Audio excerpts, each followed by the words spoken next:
big updates to map consistency, an expansion of the recall system, and the results of those aim punch tests. All this and more as we dive into the Update 35.1 patch report. First up, as we talked about in the 2025 roadmap, we're starting our big moves towards standardizing key gameplay elements of the Battlegrounds experience. This will be a phased approach over the next several updates, and we'll begin with items. You'll see things like the zipline gun, emergency cover flare, and stun gun appearing across all Battlegrounds, while things like the thermal scope and blue chip transmitter are being removed everywhere. Take a look at the roadmap for all of our upcoming plans, or the patch notes to see the specifics of this first set of changes. Another way we're unifying the experience is by expanding the recall system to all maps, which means it's now available on Karakin and Paramo. Each map will have its own specifics for the system, so check out the patch notes for details. We're looking forward to seeing how these changes shift strategy on these maps. Next, thanks to your great testing and feedback, we're ready to implement the new aim punch system to live. We're going live with the settings from our last gunplay labs, and are looking forward to hearing your feedback on the system in the live environment. Last but not least, we're making audio adjustments based on your feedback, such as your shooting, driving, and the mortar explosions. Let us know how it sounds. There's also a new contender system in the workshop, a new survivor pass, more improvements to custom match, a new rank season, and more. So check out the patch notes for full details. Update 35.1 is here, so hit up a blue chip tower, call in some friends, and give your enemies a personalized lesson on how aim punch works. We'll see you on the Battlegrounds.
Welcome to the PUBG Players Tour. This year, we're introducing structured competitive play in third-person perspective mode for players of all ranks, levels, and ability. Here's how it works in EMEA and Americas. PUBG Players Tour competition is held in 2-week phases. Each week, you and your squad can compete in player scrims. Think of these as a great alternative to ranked play. Each day of scrims will feature a variety of maps, with defined team and lobby sizes to ensure a balanced best-of-3 rounds. Teams will earn points based on their performance, and daily leaderboards will track their progress. When the scrims are over, the top teams will qualify for the PUBG Players Tour Cups, where they will be joined by up to 10 invited teams, featuring some of the best players in the region. Players' Cup leaderboards will track team performances across 2 days of play, with the top 8 squads progressing to the final round of competition. Players Masters are the pinnacle of the PUBG Players Tournament. 8 teams from each of the 2 cups will engage in fierce competition for a huge prize pool in each region across the PUBG Players Tour season. And for times when a Players Masters isn't scheduled, you can still get your PUBG Players Tour fix with Super Cups. These work just like Masters events, where again, 16 teams, 8 from each of the 2 previous Players Cups, compete for a share of the total cash prize pool. Welcome to the PUBG Players Tour. You know the game. Be a player. Good evening, everybody. Welcome in. Welcome to another night of the PUBG Players Tour. We have 4 more games coming at you in just a few moments. My name is Kovo. I'm joined by the awesome Mark Powercasts. How are you doing, Mark? I'm good, man. I'm good. It's sunny again. We've got 4 more rounds left. I'm excited. They were hectic yesterday. Expect it to be the same again this evening. It's going to be interesting. It's going to be interesting because when we started the day yesterday, we said, you know, FaZe is not in the lobby. Nobody's going to go as crazy. Bushido is on 66 points right now. They're kind of almost on track to repeat what FaZe was doing. Not just, but pretty close. So really dominant from them. But we're going to talk you through everything that happened yesterday. And then we're going to talk about everything that is happening today in just a few moments. I think we can just start with the format. Just to remind you where we guys are. We are in the second player cup of this cycle. So we're in the bottom line. And we're at the purple blob. Best of 8. We're playing 4 more games tonight. And then we're going to send the top 8 teams to the Super Cup. Which is key, right? Because we've already done 1 week, and you've already mentioned we had a very strong lobby phase running away, especially on that second day. Will Bushido do it again? I am eager and waiting. But yeah, all those green best of 3s, you and your friends can get involved. And next time if the scrims go up, you need to get yourself signed in. And if you get yourself in a top qualification spot, you will find yourself in the Players Cup. This is the section we will start to make money. If you find yourself in the cash prize section, and more importantly, if you also get into a top 8 team from here, you will move on to either the Masters or next one coming up is the Super Cup. Super Cup is going to be a big one. Much higher price pool on that one. And it's going to be a best of 12. So not only is it going to be a little bit more consistent when it comes to outcomes, it's also more practice for these teams, right? And that's a big thing that a lot of these teams are here for is practicing versus the best in the region. And that's what you are doing. And that is awesome to get 12 games in on the highest level because every team around that top level knows scrims are nice and all. They are practice games, but they don't really amount to the same kind of practice that real games do. So love to see yourself in a best of 12. And here we're going to see 8 teams that already qualified from the last week. FaZe Clan in first, ADR in last. Those are the 8 that are already locked in. And Mark, we are looking for that bottom row, right? We're looking for the other 8. And this is what we're saying. We've only got 4 games left today. We've got 1, which can be on each map. So we're going to see Miramar, a Taego, a Rondo, and a Wrangle. It's not like the other best of 6 formats where you get to play like 2 of the Miramars or 2 of the Wrangles. Actually, if you like a Miramar, you've got to make sure you make it count because with only 4 more opportunities, you've got to make sure you're in that top 8 spot to go through to the next stage and get some more money potentially in your back pocket. Yeah, and we had a few teams that really struggled with that yesterday. They only play the map once and they hot drop on it, and then suddenly their game's kind of gone. And Baldini, I think they renamed to Baldini now. I'm not sure which one it is. Started the first 2 games as a 3-man, really hampered their chances. Really just cut all of the momentum out of them. The contesters, for example, right, didn't even manage to play the first game.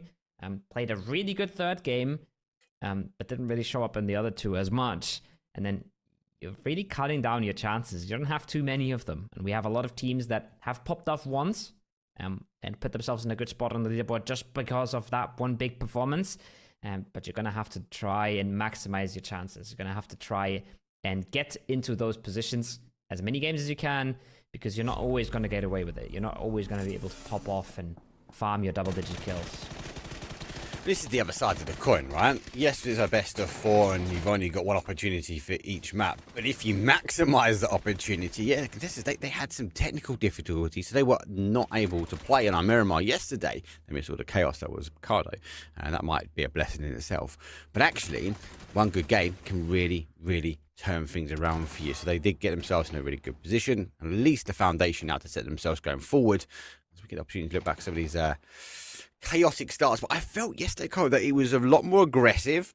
I think teams and players are getting used to this format a lot more now and how the TPP game is unfolding. And with that, we see a lot of shenanigans, but we see a lot of early action as well. A lot of early action, a lot of aggression coming out from the teams. A lot of chaos on some of the maps, but we had really rough circles on a lot of them, right? We had very open ground on Rondo. We had the Picardo circle, so lots of craziness coming out of the games, but given by the game as well. And for me, the topic of yesterday was a little bit, there was a few teams being consistent, but it was very, very few. Even teams at the very top of this leaderboard, a lot of them only really played one good game. So I think once you're moving to that top 5 or so, you can see teams that had one really good game, like the contestants did in that Rondo highlight we just watched, didn't really show up in the other 3. And that's been a topic for a lot of them. And that's all the teams at the mid-pack that are looking okay to lock in their top 8 tonight. But the teams that were able to perform in 2 out of 4 games yesterday are already the teams at the very top of the leaderboard. Because once you get rolling, once you get yourself into a good spot, a lot of these teams will farm points and kills. It's just, you have to get into those spots more than once a day. And that's where it gets really tricky. Because it's a competitive lobby, and it's not easy to just put yourself in positions to frag. It's not easy to put yourself in positions to farm. And consistency seems to be super hard for the teams in the lobby right now. We'll talk about consistency, let's talk about kills, because we was talking just before the show, right? Actually, Hello My Bad for Win or Die is the only one up there. The rest of the team are non-existent. We've got Bushido as a 3, which is pretty strong and to be expected. But the big one for me, it's Chris. I know we talk a lot about Ascend, but he's literally carrying the team on his shoulders at the moment. Really the only one doing the points and getting the damage. Yeah, he's getting the damage done. I think what was it, 9 kills? On 9 kills out of 11. Kills and 12 points on the entire team. That it's not what you want to see. And even that one placement point they got, that was him as well, right? That was him just in that one of the last highlights of the day in the Erangel finish around Stalber. And a very one-sided thing. A rough showing for Ascend, but still very close in contention. Can easily qualify today. Everybody on this leaderboard can still qualify. I talked a lot about the mid pack, right? The contesters, the Angels, Go Next, who are sort of in the spots that are up for grabs. When we're looking at a Gaming Gladiators or a Win or Die, I think they're already locked in, especially Win or Die. But everybody else is still fighting for these slots, and especially everybody at the bottom. One good game, suddenly you're top 8. So we're arguing to say a six out of the potential 8s are up for grabs. What was it last week? It was 32 points. It was the cutoff point. That's where we drew the line at 100 ADR, right? So with 133 points on face, I don't think that's happening today. So the cutoff should climb a little higher. I would not be surprised if we go up into the mid 30s, high 30s here for sure. Yeah, I would be more. I'd be more inclined to agree with you there with these pushing them potentially to that 40 mark. Or a very high 30, unless a Bushido comes out swinging today and they have to take out a lot of the games. They're going to have to get a lot of wins. If that happens, and we might get a repeat of a week 3. But generally, how I feel this lobby's been playing out, it feels balanced. Yes, we are some people which are running a little bit shorter. We've got a few people that haven't quite made it into the top spots that we would have expected. But overall, it has felt a little bit more balanced for me. 100%. And that's why I'm not expecting the 133 points either. I am not expecting Bushido to pop off like FaZe did. I think this lobby is more even, and that's partly because there is no dominant force like FaZe Clan was, like to some extent Foot Esports, Hands of Hope were last week. I obviously don't want to talk too much about last week because we are in this week, right? Yeah. But the top teams aren't running away with it as nearly as much.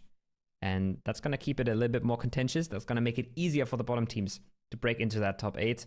And like you said, cutoff should rise. I think we're going to see a lot of teams like Gaming Gladiators, like Without Dope, fairly easily lock in the qualification. But they got to play a good game still. They can't just rest on their laurels. But if you're looking at Without Dope, I think one good game tonight or a few decent games, just get a few frags here or there, right?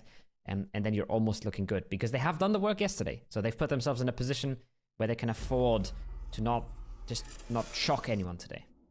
I felt like, as well yesterday, and I expect to see it again today compared to last week, a very strong 2-2 splits. We saw over a lot of the maps. Yes, we had a lot of crazy zones, but a lot more of these teams. It reminds me of Baldini, which was sitting in as they were working their Picardo. We saw that with our Dope team that played well. Win or Die also playing well on splits. And it looks like, again, these teams getting more comfortable. Are they happy taking a bit more ground, understanding how they farm information a lot differently? Because this is TPP compared to the FPP. And for those that don't know, when we're watching the players, if you see it go into FPP, that's the player actually change their view. That's them controlling what they want to see. So we actually get a really good insight of how the player is playing. But back to that kind of 2-2 I feel like they're getting a lot more comfortable now to go, do you know what? We can hold a bit more wider. We can hold some space. Hasn't always worked out for some of them because they have been crashed. But generally speaking, that's some really strong duos coming out swinging. We've had both, right? We've had it working out for a lot of teams, and then we've also had some insane turnarounds. We had some insane clutches by solos on these crashes and stuff. So that helps, right? If your split is getting crashed and one of your guys just 1v3s, then that's pretty good. But we also, for example, saw Bushido in that first game. They farmed kills in Picado, but ultimately it cost them the game because their spot was probably the winning team spot if they had it as 4, but because they were split, in the end, that northern part of their split gets taken out. The southern part of the split can't make it into zone. So there's gives and takes here, but I agree with you. The teams are slowly figuring it out. They're figuring out what to split, what to breach, what to try and defend. And they're also starting to realize, I think, that this isn't really the same meta as first person. It is different. People care more about early position. People care more about center compounds. So you got to defend them a little bit more with a little bit more power. And those really greedy 1-3s, for example, or 1-1-2s or something, we don't see them as much anymore because they're realizing, okay, there is way more breaches coming out. There's way more aggression coming out. We have to adapt a little bit. Yeah, it feels like back to the OG. OG, well, compound hold, lock it down. Don't let anyone breach their way in. But hopefully we don't get any crazy circles. Obviously, we did have a Bacado yesterday. And you are right. That 2-2 split, I would have expected them to have collapsed and maybe put 4 in that sort of casino area. I don't think it was going to be the case. I think they left it too late. And how many teams somehow found a way in towards Bacado? Baffles me because actually, again, in an FPP world, that might be very, very different. Teams might have defended off a push through where somehow, some way was able to secure a spot and secure it well, and then it just unfolded into, unfortunately, organized chaos. But hey, we'll have to wait and see. We'll have to wait and see. We have another Miramar coming up for you guys in just a few seconds, so we are going to see what the map brings, and it's going to be the last Miramar for this weekend, as Mark has pointed out before, right? We're playing one map of each. We're playing one Miramar, one Taego, Rondo, and then we're closing the day out on Erangel. But first, let's kick it off. Let's start with Miramar. 56 players. We've had 2 teams drop out for the first game. Hopefully you can get them back in. But the players are in the plane, and the plane is flying across the map. We are getting ourselves a game 1 mark. Yep, south towards the north. Pretty much does go through the heart, and so I'll just tease us with more on that east side. But we'll have to wait and see. We're going to have a little bit more, as I said, that open space due to some of the players with technical faults. But that's okay. They didn't mean too much to us yesterday because we had that yesterday, and that didn't stop those teams going for those prio positions very early on, and that was a result in chaos. I have to see if we get the hot drop again. Minus. Doesn't look like actually scrap that. It does look like it's going again. So without Dope and Bushido, looks like they might be contending again for the minus. Hopefully, or maybe one of them will try and go a little bit further. And it looks like with the late drop without Dope, they might be extending a bit past this. Yeah, I think they want to separate. It's a little crowded. You can see Max as well. He's pretty close to free side there north of Los Leones. So that one part of the Cantera split is a little crowded. Maybe struggling for a car here or there. A few shots popped off in Los Leones as well. So that is very crowded. Teams tending to jump out quite early here, Mark. So we know, right, that there's very few games per map. So it's quite hard to understand where everybody's dropping. And there's a lot of unpredictability. Nice shots from Fine, by the way. But the teams are... There's multiple ways to approach this, and one of the ways is to stay in a bit later and figure out what's free while you see other teams jumping out. We've seen a lot of teams aggressively jump early, so they don't want to invest a little bit of extra time for maybe a safer loot spot. They'd rather just get out, get their boots on the ground, start looting early, and get themselves that 1 or 2 minute advantage. I'm not sure how it's going to pan out in the long run, but it's something you can see in this lobby for sure. Well, the zone pans out in the same sort of area. Obviously, yesterday we had the same flight path, give or take, just a little bit more towards the east, towards the north, but it does favour a bit more towards that west. So we've got things like Monty, El Pozo, all completely free. No one's going to go for the extension just yet. Sometimes we see guys and girls go for their cars and push all the way over. I like the earlier move, though, from that win or die position. We saw them claim that yesterday. Unfortunately, we didn't have the power grid, so it'd be interesting to see if we kind of get a repeat ascend, trying to play into that one as well. Gaming Gladiators, let's see how they play this one, because there'd be a new cog to that fight as well. So early rotations, really like what we're seeing for some of these teams that are already in zone. And that's the other side of the coin, right? These teams, They get the jump out a little earlier. They get their boots on the ground, but it is Playa, then he's not only getting his boots on the ground, he's under the ground, and it's just super, super rough to get out of these situations cleanly, especially in Los Leones, because you honestly have no way of having a good overview, right? Like, you can get high up on the mount on one of the buildings, but then you're really exposed to the entire town. It's a tricky, tricky spot to maneuver, and it's not something you want to find yourself contesting early game. No. And, well, they pay the price here, and honestly, even the team that takes the kill there is paying a price, because they're investing time, they're losing potential vehicles. It's not a really nice outcome for anybody that contests Los Leones. Well, it's an interesting zone as well, right? So, obviously, yesterday we had a lot of mid and early zone pops from the phase number 1, so a lot of teams might be factoring that one. But with so much terrain here cover on that west side, I'm surprised that we haven't seen a lot of teams move around. Maybe that sort of south rotation round Val and up by Death Valley, or even on the other side of things where we've got Ascend. Like, how do they play into this style of zone? Because there's lots of options. They're no from yesterday where people are dropping. Give or take, so we've really seen some adaptation towards that. And obviously Bushido taking the zip line. But there's a lot of avenues here, and it'd be good if actually maybe you break it down. Actually, where would you be looking to go, especially if you were one of these teams, let's say you're a Relief, that have jumped out early? Like, how do you get into zone, and what is the kind of that prio spot that you'd be looking for now? Prio spot is information in this zone. Why is that? There's tons of land ratios still in the zone, right? There's still tons of spots that the zone will go away from later on in the game. So you don't really know where it's ending yet. It can go into that power grid area. It can go up to the plains. It can end just in Monteruelo, right? So right now you want information and high ground. And that's why if you're looking at teams that already took position, a lot of them are around that high ground belt, right? You see Bushido, you see the Picado team, you see Win or Die, all going for the high ground early. They have prior spots. They can take the compounds they want, but they would much rather have the information than have actual compounds right now, because they don't know where the zone's ending. So that information for them is massive. Touching on the wraps you were mentioning, right? All the late rotations around the sides, they are going to happen. We're going to see some teams shift west here, but they're not as much in a hurry as the center teams, because they're going for more uncontested spots, right? So they don't have to hurry as much, and that's why we see them a little bit slower here, Mark. And talk about being slower, they might get the early rotation round and go next. Well, they do crash on in, but they get the sense that compound's been taken away, so they're going to have to work their way back round. But yeah, it's such a good key bit of information, right? Whether those teams kind of are going to claim that high ground, they are going to try and farm as much information as they can early game. Because you're right, we saw teams position expecting for yesterday. There's a good shot. Those caught out, not in the best vehicle. As the bus, well, he jumps over the hill. One of the tires has gone. Somehow he seems to have got away with it. He make his way towards the compound. I think he can, because the teams are now shooting back. But back to my point, the teams banked on that power grid yesterday, but we saw a heavy shift back down towards that southeast corner, and that resulted, unfortunately, for a lot of players going out early in game number 1. That's the thing, though, right? Remember that we said, oh, if this is going power grid, it's amazing for the few teams that are occupying that northwest corner. But then it did go southeast. It did go fully away from power grid, and the team who won the game was the power grid team. It was Win or Die, because just from having Dante on that rock, we watched them there a whole lot, right? And seeing the entire circle, that was enough information for them to get themselves into a beautiful spot for the late game. And even though circle was not good for them, the high ground and all the information they were able to gather in that early game completely made it worth it. So something that you see a lot of teams in these circles, and especially on Miramar, go for is the high ground, and that's why sometimes it's a little hard. If you're not in the prior spots to take that high ground, it's a little bit hard to play against. Yeah.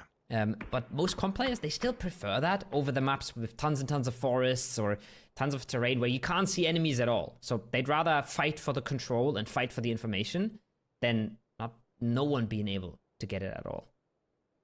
This is the way to gain information. Again, first couple of weeks, we weren't seeing this. As we go further in towards this year, there's a lot of TPPs coming up. There's a lot more opportunity for players to get money scored against their name. The chance to claim victory in the cups.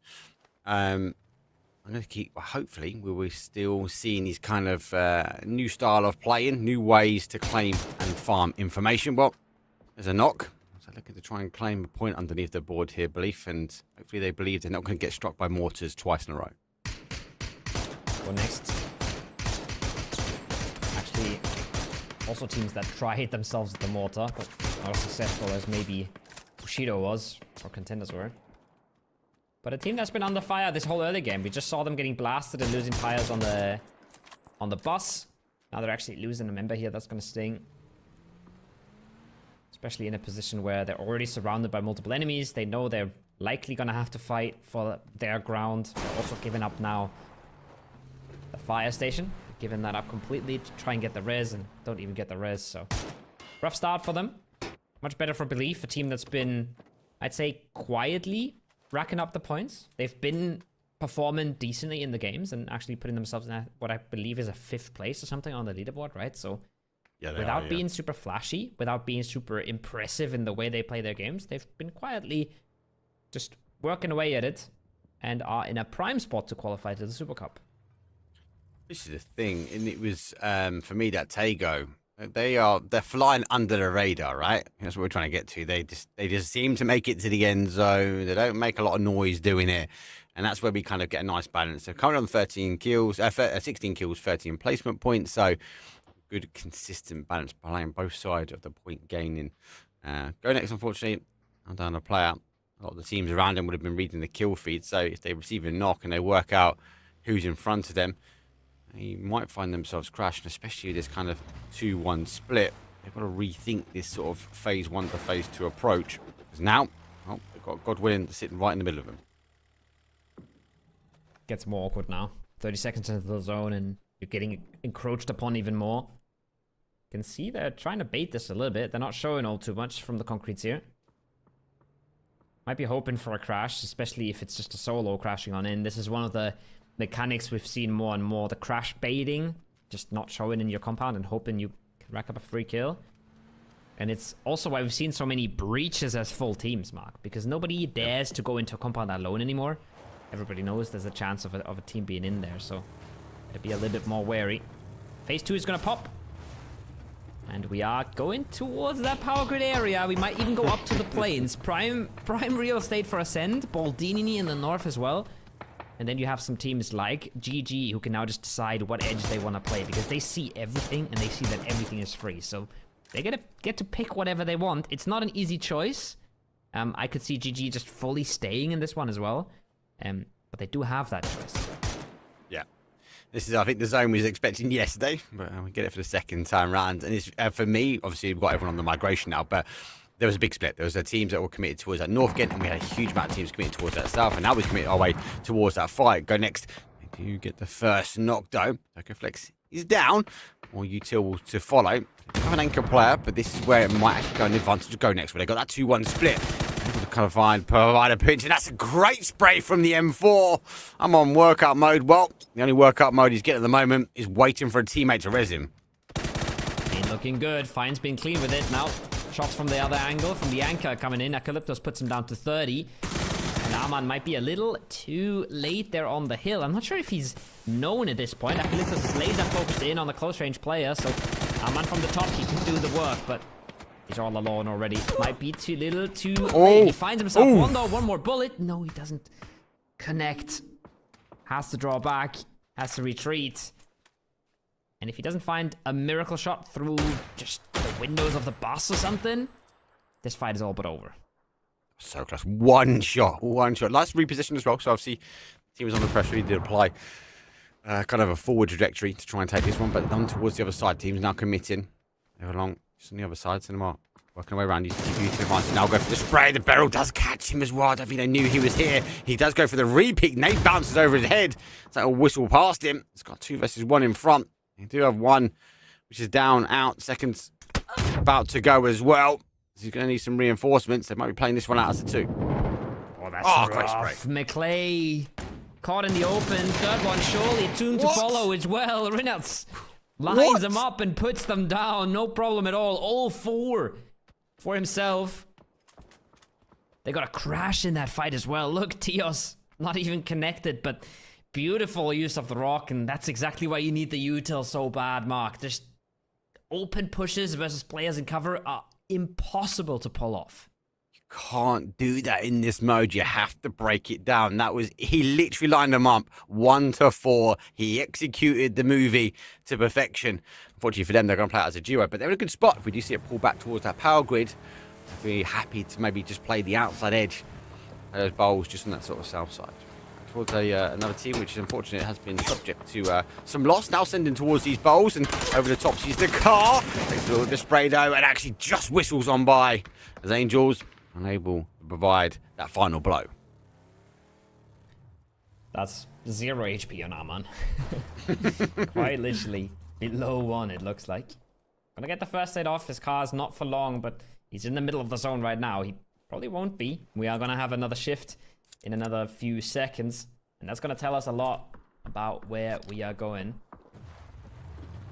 as phase 3 is super impactful on Miramar.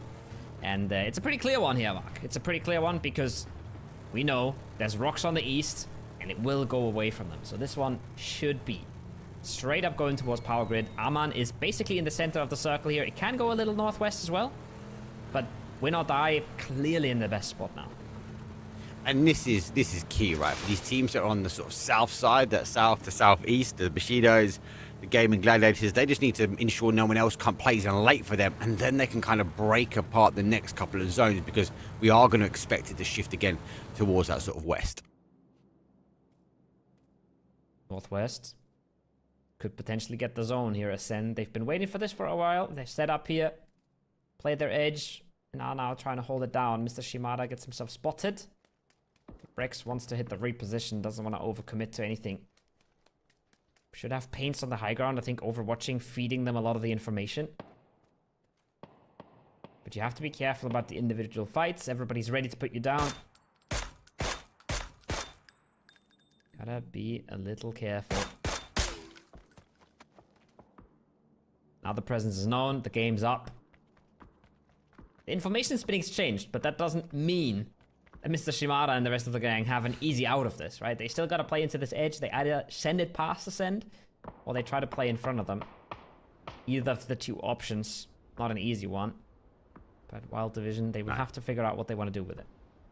I actually like Zen's position, as long as they can keep bodies up, right? They could eventually, if it plays back down towards that power grid, you play that roadside, and you've got your backs clear. They're holding that element of elevation. That is a style entry point style, but unfortunately, we'll roll into the arms, or the loving arms. Oh, sorry, I am crazy. Nice kill, confirm. There's a nice rotation round, but not with the rest of the team that are sitting in San Martin. It'll be rough to try and get out of here, especially if it does hard shift away. We are seeing the guys now just sort of position themselves up. Outside edge fighting, cars, fortifications, and U-tilt. Well, they're going to be key. Keeping your heads down and keeping yourself alive here to move slowly into phase 3 to phase 4. Scouting EP for Acalyptos. Gotta be a little careful. He's getting tagged down. But he wanted to get that information nice and early. Wanted to make it a little bit easier to transition into the circle. Clear out a few of the dips from the air. Big send for Everlong. Not an impossible one. You can comfortably send it into power grid, but they're taking a lot of damage on the way in. Short man advantage for a few seconds. But as I say that, the group is there. The knock is there. Halamaibad puts another one up on the tally. And it's just Waifu left alive. One. Gets the spray. Maybe get a point on the board. Can't quite get the connection. So, reposition now at the moment. I'm going to use the TPP to advantage. Here comes the flash. Now, looking to continue that forward. We need to be cautious, though, because Go Next will eventually have line of sight through the window onto him as well. So, they do stack the user. That's going to give him the opportunity. Pre-fire comes through. Doesn't quite work out, though. I do find him. And we are now seeing more teams send in, and Wild disengage from Ascent. They come down south, but they engage on that third party, and now that shift comes over towards that west, and it has played more towards that northwest. So this is going to be an interesting late game for me. It goes as far northwest as it can. Fire station, prime real estate. Win or die, they were busy on the south. Now they're getting breached on the north. It's a hard breach, though, because that nade's already cooked. Hello, my bad. Barely gets out of dodge there. Does a bit of damage with the nade. But he has to wait for the group up now, and as soon as they group up, another team comes in on the southeast. This is how power grid goes, really. You're always going to be a little bit contested. It's just not possible to hold it down on all sides. Panzerfaust is going to make holding one side a bit easier, though. Yetzenek wants to get the hell in there. Double Panzerfaust. That is dirty for Win or Die. Did you see him come up the car? Double Panzer and Blue Zone. They were ready to go. This was a full win or die breach in style. Flash will go through. That's a jump away from that nade. It does cause some damage, but they haven't got the follow-up Blue Zone nade. Sometimes, especially with these defensive holds, get those nades out, follow with the Blue Zone, and try and clear at least one kill, or at least a knock on your side. But win or die repositioned, and then they just received a knock as well. Angel from further afield. Another team coming involved into this power grid fight. And Eucalyptus has a really good off angle as well, so if any of them ever go back outside, he might be able to find one. Fine, found by the nade though. Dante finds one.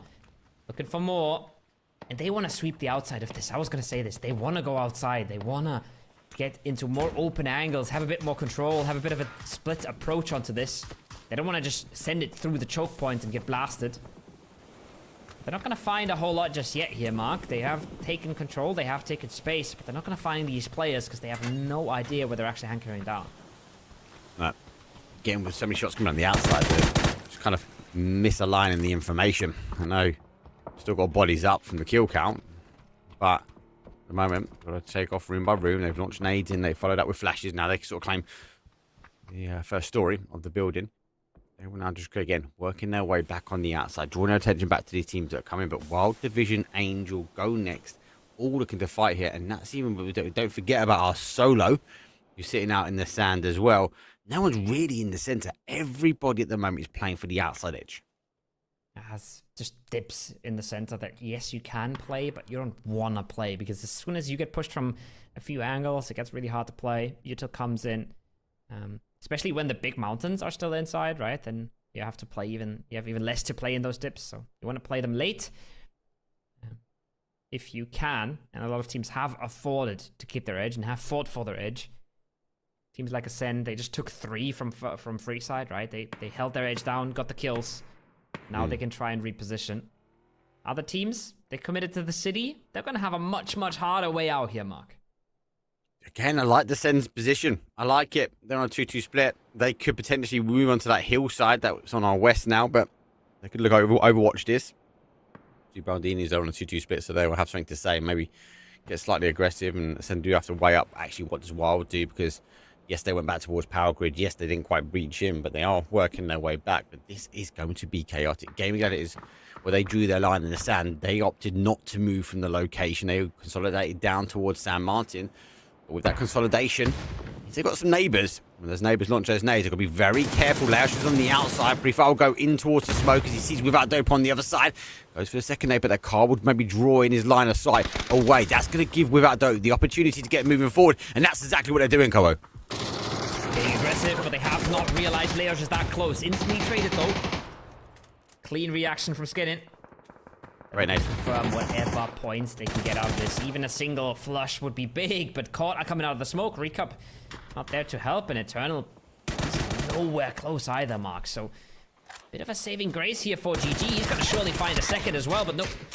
Shots put him back into cover, and it's not over just yet for GG, but so far they are holding on. No, they got the numbers, right? So they can get to that second story. Oh, huge Kobe! So they've got to get to that second story to stop any heavy util coming through. Too late. It comes whistling by Without Dope claiming something out of this one. Now we've seen the push from Belief as they go past, but the fortification, the blockade has already been set by Baldini. Then have moved themselves. You saw them like a minimap a second ago towards that high ground as well, but they haven't played on towards this side as the chaos store unfolds. Belief launching nades back though, as another team trying to salvage as much as they can, but this team is now split. 2 dangerous solos in 2 dangerous positions. All the big dogs have fallen. Everybody's getting torn to shreds at the moment. Gaming Gladiators down to 3, not looking all super hot. Rika finds a good few shots, but he is now in a 1v3 situation himself. He's caught in the open. He has nowhere to go.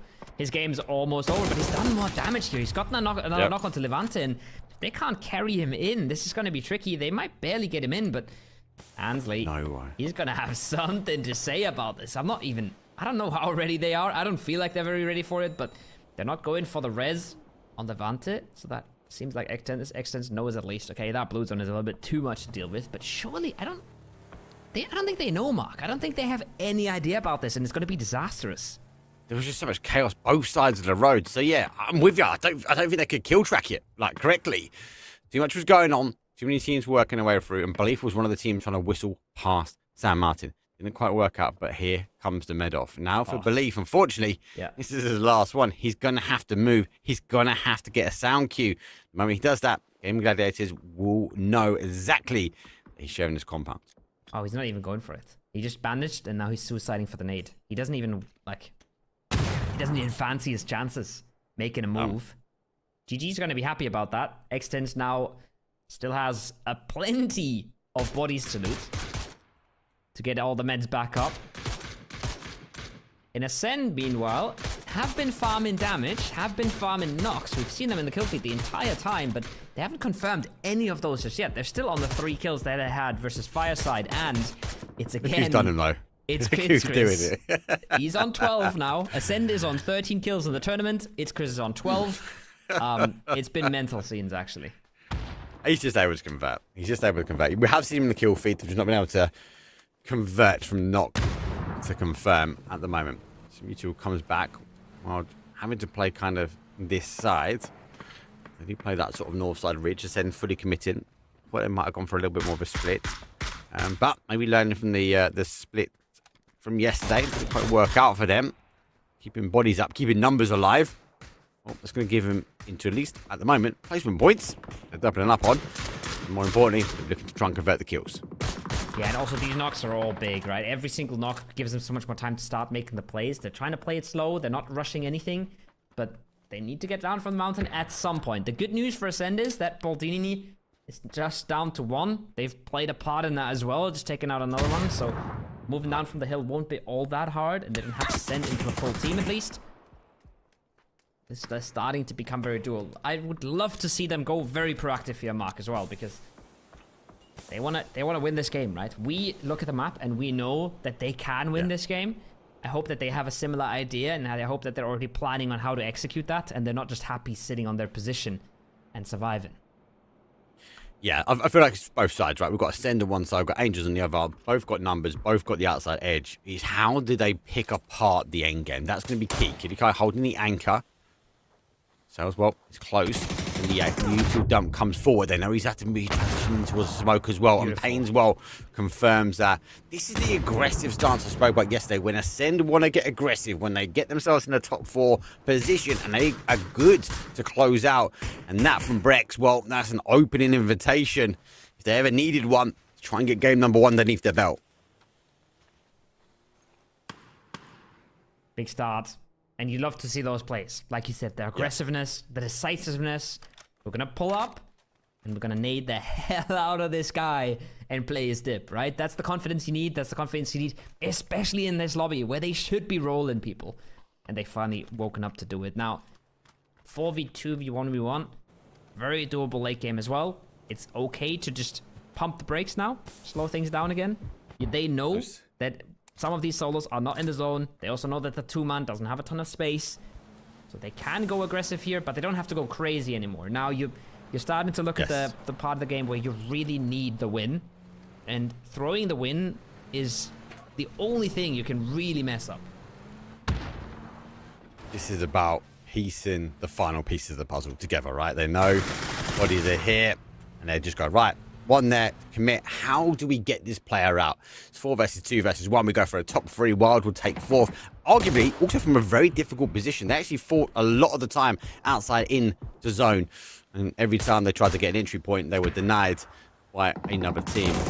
Well, Kidikai's out of bullets. You are going to need them to try and win the game out. But at the moment, Xcode taking the lead now. Sorry, I'm crazy. About to be confronted with a molly right on top of him. If it wasn't that, it was going to be the Dorito rain. And Ascend, well, they are piecing this puzzle together. And that might be the last explosive. Doesn't get the med off now as he has to try and take off 4 versus 1. Easy for Ascend there. Dominant in the end. Clean it up. 10 kills from that northern side. I was already worried a bit because we've seen them in good spots so much this tournament, and we've not ever seen it go well. But dominant in that late game, dominant in the performance. You can hear it. Chris is still having fun with the Groza as well, letting it ring out a bit. You know, shaking off a bit of those frustrations that they've been building up over the last tournaments. Good to see them back. And I felt it. I honestly felt that you was like, I can't say they're going to win. I don't want to jinx them. I don't want to jinx them because we have seen them throw, but they controlled it so well. And that was a good example, actually. Yes, they went really hyper aggressive. They knew they had to get rid of Baldini. That was on that north side with them. Once they'd done that, they really did hammer down the brakes. They were like, hey, who's the next target? Now, well, we've got multiple on the other side, but let's take out our next one, which is closest enough. We saw the commit from them, and they just chipped away to get the victory. And arguably, a victory Ascend desperately needed. Yeah, right back in the mix now. Yeah. I want to talk about Renex there a little bit, by the way. I feel like, okay, I might be wrong on this, but this feels to me the first time that I've seen not an FPP pro start playing TPP, but a TPP player start playing esports. The way that guy moves, and some of these guys on the teams that we haven't heard of before, the way they control the camera, the way they move, they seem a little bit more natural. They seem a little bit more used to it than some of the pros who are still, they're playing FPP esports, but with a TPP camera, you know? Some of these guys are popping off now, and I'd love to see it. This is the lobby where we were hoping to see it, where we see a lot of new teams, a lot of chances for qualifier teams, because so many of the big dogs are at PGS or have already qualified. So I'm loving that, and I'm loving to see that as well, you know? You push a good TPP player through the open when he has a rock like that, and he knows how to shoot a barrel, he's going to put you down. Beautiful example of how that works and why you can't do it like that, and just pulls it off in style. Yeah, you're 100% right. We spoke about it actually in the first couple of weeks. I'm excited to see how this unfolds for the whole year, right? These are additional events. Yes, the big pros, the FBP Warriors are going to be kicking off tomorrow for our PGS, right? But I think as we get further in this UCO, we are going to see more TPP players come through the mix. And then we're going to get this kind of hybrid, really strong FPP players, really strong TPP players. And in the mix, if those teams mix up, we might find some really stronger names coming out on this format. But I think for now, let's take a quick break, though. Miramar is done. It'll be time to Taego after a few. Big updates to map consistency, an expansion of the recall system, and the results of those aim punch tests. All this and more as we dive into the update 35.1 patch report. First up, as we talked about in the 2025 roadmap, we're starting our big moves towards standardizing key gameplay elements of the Battlegrounds experience. This will be a phased approach over the next several updates, and we'll begin with items. You'll see things like the zipline gun, emergency cover flare, and stun gun appearing across all Battlegrounds, while things like the thermal scope and blue chip transmitter are being removed everywhere. Take a look at the roadmap for all of our upcoming plans, or the patch notes to see the specifics of this first set of changes. Another way we're unifying the experience is by expanding the recall system to all maps, which means it's now available on Karakin and Paramount. Each map will have its own specifics for the system, so check out the patch notes for details. We're looking forward to seeing how these changes shift strategy on these maps. Next, thanks to your great testing and feedback, we're ready to implement the new aim punch system to live. We're going live with the settings from our last gunplay labs, and are looking forward to hearing your feedback on the system in the live environment. Last but not least, we're making audio adjustments based on your feedback, such as your shooting, driving, and the mortar explosions. Let us know how it sounds. There's also a new contender system in the workshop, a new survivor pass, more improvements to custom match, a new rank season, and more. So check out the patch notes for full details. Update 35.1 is here, so hit up a blue chip tower, call in some friends, and give your enemies a personalized lesson on how aim punch works. We'll see you on the Battlegrounds.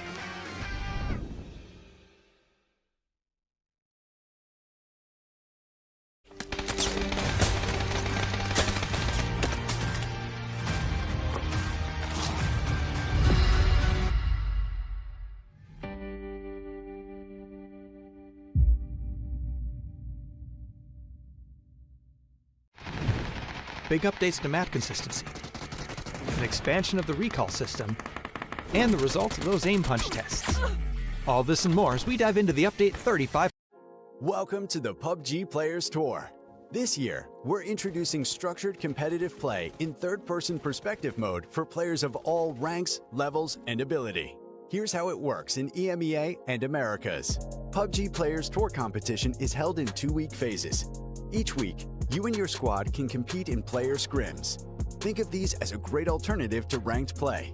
Each day of scrims will feature a variety of maps, with defined team and lobby sizes to ensure a balanced best-of-3 rounds. Teams will earn points based on their performance, and daily leaderboards will track their progress. When the scrims are over, the top teams will qualify for the PUBG Players Tour Cups, where they will be joined by up to 10 invited teams, featuring some of the best players in the region. Players' Cup leaderboards will track team performances across 2 days of play, with the top 8 squads progressing to the final round of competition. Players Masters are the pinnacle of the PUBG Players Tournament. 8 teams from each of the 2 cups will engage in fierce competition for a huge prize pool in each region across the PUBG Players Tour season. And for times when a Players Masters isn't scheduled, you can still get your PUBG Players Tour fix with Super Cups. These work just like Masters events, where again, 16 teams, 8 from each of the 2 previous Players Cups, compete for a share of the total cash prize pool. Welcome to the PUBG Players Tour. You know the game. Be a player. I don't think we want to talk about formats. We're back. Back from the break. We were on the short breaks here. Almost catching me off guard, even though we've been told by production 2 minutes in advance. We are back for game number 2 in a few minutes, but we've just concluded game number 1. And yeah, we still have 3 games today, but I think the leaderboard is shaping up to a point now, Mark, where it's starting to get pretty relevant, right? I say this at the start of every tournament. The deeper we get in, the more relevant it gets. And that game was a very good game for the leaderboard because Bushido went out with 0 points, and GG didn't get a whole lot going. Win or Die didn't get a whole lot going. And we ended up with a leaderboard that's so much tighter than it was before this game. This makes it more interesting for everyone watching at home. If we had Bushido run away with it, right, we kind of confirmed the place off, right, and we fight for the lower points. It makes the cutoff lower. But with teams like Ascend jumping from a 12th to 7th, that arguably confirms what we were talking about on the pre-show. A good game from any one of these teams here will get yourself in towards that top 8 position, and that's what they need to be looking for. Yeah, it's exactly what we're talking about. It's so crazy because they were 14th. Before this game. Yep. Just think about that. They were where Wild Division is now. And you would say, wow, what's going wrong with Ascend? What the hell is going on in their games that they are 14th? 1 game later, they're 7th, and everybody's like, oh, I would expect them to do a little bit better, but, you know, they're fine. They are 2 points away from 4th place. So this leaderboard is super, super close. It's going to stay close for a while here because we have so many teams around that 34 to 32 points, right? We have a triple tie on 32. And then so many teams still in the mix, especially when you go down to maybe Ushibu, Boldini. Those are the teams that can close that gap in an instant. And yeah, it's going to stay contested, especially for the slots, maybe 4 to 8. Those 5 slots, going to be super contested. And obviously, we had some technical difficulties with some of these teams. Obviously, some of them weren't contending, but they're back. So obviously, we'll be back to a full lobby, which will be really good to see. But again, another game that split on that 32. That goes back to that kind of argument point we were talking about before, mate. And that's that we are potentially going to be pushing for a high 30s, if not into the 40s, if we have another game on that. Is Bushido safe? Yes. Could they throw another 3 games? Potentially, with no problem, and they'll still be going through, right? Oh, yeah. But if they do, it does kind of mean that this leaderboard is going to get more and more spicy, and we might find ourselves that every kill, every confirm is going to be critical as we've only got 3 games left. For sure. And also they're still playing for the win, right? We talk about that the top 8 matters more than the win, and I think that's fair to say, but winning still matters. There's still prize money on the line. We're still spreading out $1,000 between the top teams, so they want to win, for sure. They don't want to just give that up. For bragging rights, for confidence, and for the money. But yeah, that their top 8 is locked in, that is for sure. So they're playing without pressure. They don't have the same pressure that some of these other teams have. But that can be a good thing, that can be a bad thing sometimes. It's not always clear to say how that affects teams when they are already qualified. But yeah, super interesting to see the lobby just smush together a little bit more. We even have more teams towards the bottom that, you know, one good game. Instantly they're in the top 8, and all of those teams from 4th to 8th, one bad game they might be out. So it stays spicy. Yeah, it does go both sides, doesn't it? One good game puts you in.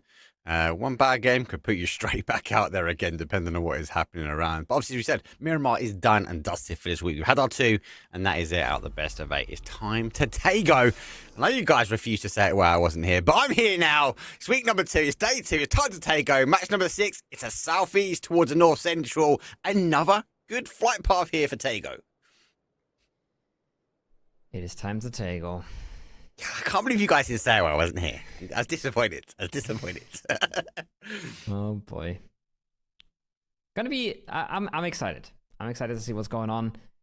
Because, like we said, right, we talk so much about the underdog story, and we talk so much about the comebacks. We talk so much about who could make it in from the bottom 8, and we very much underrepresent how it is to fall out of the top 8, right? Because we're looking for the underdog stories, we're looking for the comebacks more than we are for teams consolidating their spot. But it is the two sides of the coin, so kind of interesting to see. Hope we don't see a lot of teams going for the hot drops. We don't see everybody forcing the early jumps now, so a little bit more space towards the bottom side of the map. Kang Noing actually going to stay uninhabited, and then a little bit crowded more towards the north, but that's going to separate very quickly, and Ascend's going to realize, okay, we do have army base, we are good, and we should be looking at a very quiet early game here, very peaceful, Mark. I find it strange as well. You're right, but Gaming Gladiators, it's not the normal drop. They're normally up on the outside of Go Dock, and this is on their flight path. So interesting they've taken a early drop, an early jump, maybe, I guess you're saying, in game number 1 to get those kind of boots on the ground, get looted. But oh my god, wow, that is a zone that is very, very high. I'm sure you've got a lot to say with this one because there's a hell of a lot of water. But teams have got to make decisions of, more importantly, what side do they commit to? And you'd logically be swaying towards that west side, right? Going towards that island. But if we have a heavy shift down towards the south-southeast, it's going to be really intrigued to play, because actually depends on where these teams position, and the opportunities to close the bridges, deny entry, is going to be huge on this zone.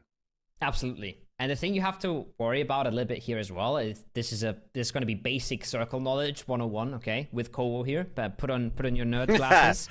Cortex. Of course, the circle doesn't have to go away from the water until phase 4, right? So you could say the water doesn't come into play until phase 4, but it absolutely does, because no circle can ever center on the water. So a circle can never center anywhere on this water. What does that mean? Well, not only do circles tend to be more on the northwest here and on the northeast, there's also just way less spots. Just think about trying to fit a phase 2, right? Trying to fit a phase 2 into this, and then trying to see how many phase 2s can you fit on that eastern side. And there's really not that many. So we're almost guaranteed already to go to that northwestern island, just because the phase centers are so plentiful here, and there's so few options for them to go east or south. I don't even know if there is options to go south. Maybe the tip of the island could be a center of phase 2, and then some of the shipyard areas. But there's so many options of it going west, and so few other options, that even though a ton of the area is still east, the odds of it going east or south are way below 10% here. And a lot of the teams will know that, and a lot of the teams will commit to the northwestern side. But because, the payoff is so massive when it goes east, because nobody else should be going for it, and you can hold down a choke point, I wouldn't be surprised to see still a few teams lingering around these low odd outcomes, just because the payoff is so massive. Yeah, and it is going to be a kind of a make or break. Max opting to hit the brakes there. Let Wild Division go. But you're right, for it to go east, the zone has to really play back to that river, that center point that you talk about. And then it's really wild, because I have seen that sort of pinnacle point. We actually did get an end in there, which we saw so many teams clamber towards the west. And actually, a couple of teams who did roll the dice and played the gamble on the east, it did pay off to them, because they caught so many teams on that rotation path back. Be intrigued to see what times people now move over towards this west. We don't have a lot of compounds here. Send it in such a good spot. They obviously drop for army base. They're going to work their way down potentially that coastline. And like, again, this kind of zone plays into the Ascend style, where actually there's an element of control. If they can control and stop teams moving it in and around them, taking the compounds, especially on the north side or the beaches, once the zone does shift away, they can kind of, again, chip away at the zone and try and close this one out. And this is where the experience comes in as well, right? A team like Ascend, they have played this circle plenty of times. And I was there live while we were trying to figure out that circle. And it wasn't easy because a lot of these compounds on the coast, they can get aggressed and breached quite easily. But then when you only hold one of them, you don't have enough space to move out late. And if you have a strong team in the forest in front of you, when you are trying to move out late, it can be quite tricky. And there's lots of obstacles to overcome, lots of things that can go wrong. But they've played this circle so many times, they know exactly what they want to do with it. And they don't have any doubts in their mind anymore. They know the setup that works for them, and they know the setup that they want to play. Other teams coming into this a little bit fresher, maybe after roster changes, maybe just new to esports in general, they're going to play a so much less refined game in these kind of spots, in these kind of edge case circles. It's going to be a bit hard to contend with, but that's why we play so many games as well, right? That's why Ascend is not getting a home circle that they have studied out of their minds every single game. It's just 1 out of the 8. And we've seen that a lot of the teams that are a little fresher, they can still pull off crazy things when they do get a bit of zone or when they do get a good rotation off. One of 8 was yesterday as well, but unfortunately it didn't work out for them at the end of it because we had a killer guy sitting there waiting in situ. But we have got a really, really good home turf. So let's wait and see how this one's going to unfold, especially in the way of Ascend. For the rest of the teams, though, working their way now towards the north. GW just on the inside edge, they're going towards that bridge that we were just talking about a minute ago. Baldini is playing behind them on the high ground as well. I do like that at this point. I do like taking the split and holding that rock. You just got to make sure you keep your car safe and it doesn't get taken away. But again, it can be a bit of a risk hit. If it plays back, it goes in the favour of them. If it doesn't, it could be the first to get over, but they need to get eyes on that west side. They've got to ensure that no team is pitched up waiting for them to come over quite late. Yeah, super tricky. Super tricky. This bridge, not the most campable. Other bridges are riskier. Yeah. But they already know the team there in front of us. And we really got to figure out how we want to approach this one. This might be nice, though. It's almost a knock. 1 bullet away. Getting that knock, getting that opening, and then maybe just breaching on in. Instantly taking the aggression. Because in a circle like this, you're not upset about taking a fight as well, right, Mark? Because you know it's going to be hard to get a good spot in this zone from their position. Yep. So if they get an opening on a team in front of them, they would love to take that fight. You know, taking a beneficial fight when the circle is really rough is just a lucky break, almost. So they would have loved to get that knock. They would have loved to fly in on it, but they didn't.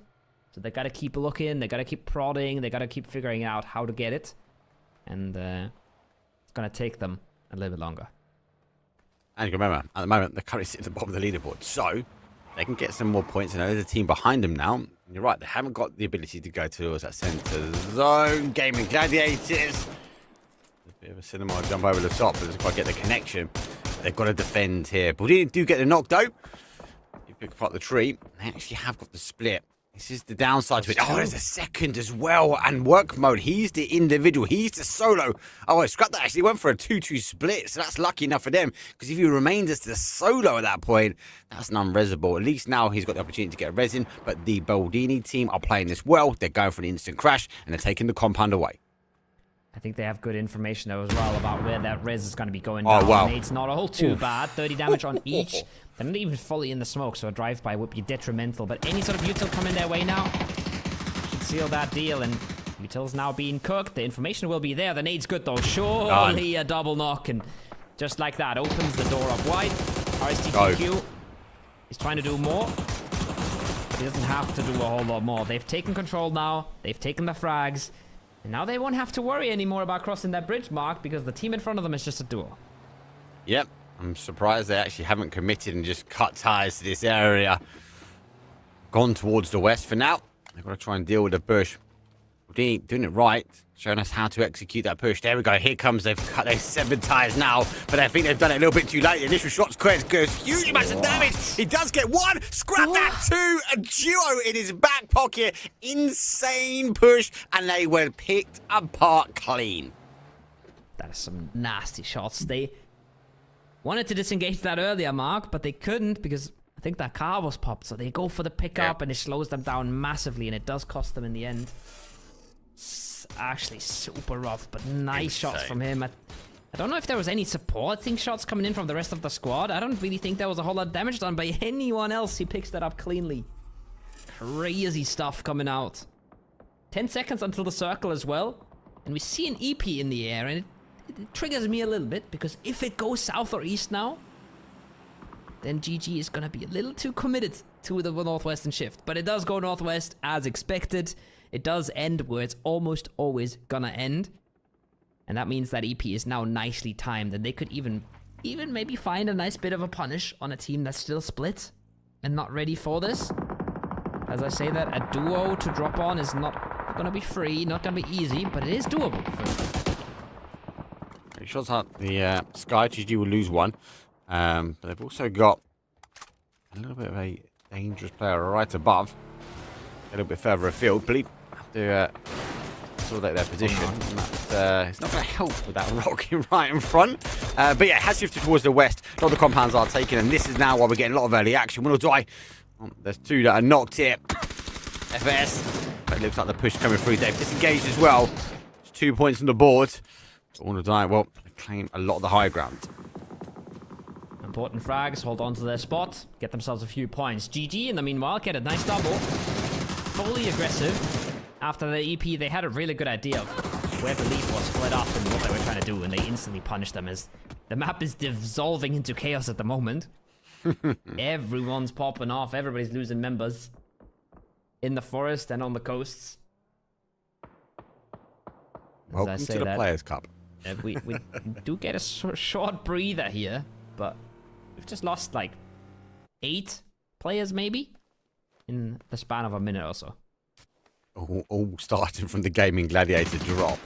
Losing one out the air, but able to turn it around. So causing damage. One die on one side, reef on the downward trajectory. Back into sort of the thick of things in the south side of zone. Without die, well, they've got a UAV up. Sometimes it's an advantage. Reek up in the air. He was such a key player for this team yesterday. We saw huge clutches from him. Do worry. If Angels do want to crash forward, they want to take those individual sections away. I'm going to apply some pressure to those players they've got knocked. Either can be a bit of a detriment. Super interesting map. Love the observers showing the map. I'm super interested to see Ascend and Contesters in the northwest there. Ascend taking more space than they maybe need to try and not give that space to the Contesters, you know? They don't want that position where Keely's playing. They don't want that hill to go over to another team, because then even if they have the compound that's more central, right? Compound east of Keely, they would have somebody looking over their shoulder constantly, and they would have a hard time moving out. So they puffer out a bit, they posture towards the west to keep a team away. And because the contenders know what they're doing as well, they're not just saying, okay, we'll stay there.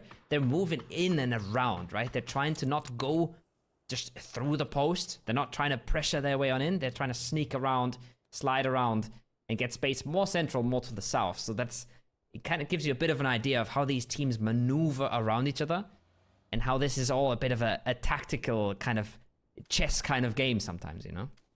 It comes into the point, and you got to remember yesterday they didn't puff out, they didn't spread out. They obviously had to focus in on Kilia, who was a little bit higher up in the mountains, but actually without the result there, they then went back towards the east. We saw a team playing to the east. They then bounced towards the west, and they had a team there as well. They just went settled. Oh my God! Maybe not the first shift, but the second one, refusing to give away the little island that it's going to be called the Baldini section. That is a huge shift. Yeah, there's not a lot left, really, especially when it comes down to compounds. And we already mentioned about the hillside and the trees yesterday. This is going to be huge. It's going to be, I'm telling you what it's going to be. It's going to be messy. It's going to be absolute disaster. Drive-by comes out. The Angels, again, they would love to just commit and get as many of the frags as they can. Now, I want to die. The player should probably be looking to pick these up, because, again, this is going to be a messy circle, and it's going to be hard to get into late game with such an open terrain. Every point you're getting now is absolutely massive, and you love to see it. So City is going to stay in for a bit, but that next circle is going to bounce right back northwest, Mark. And like you said, it's not a lot to play over there. This is horrible. We've got a little bit of a field in the northwest.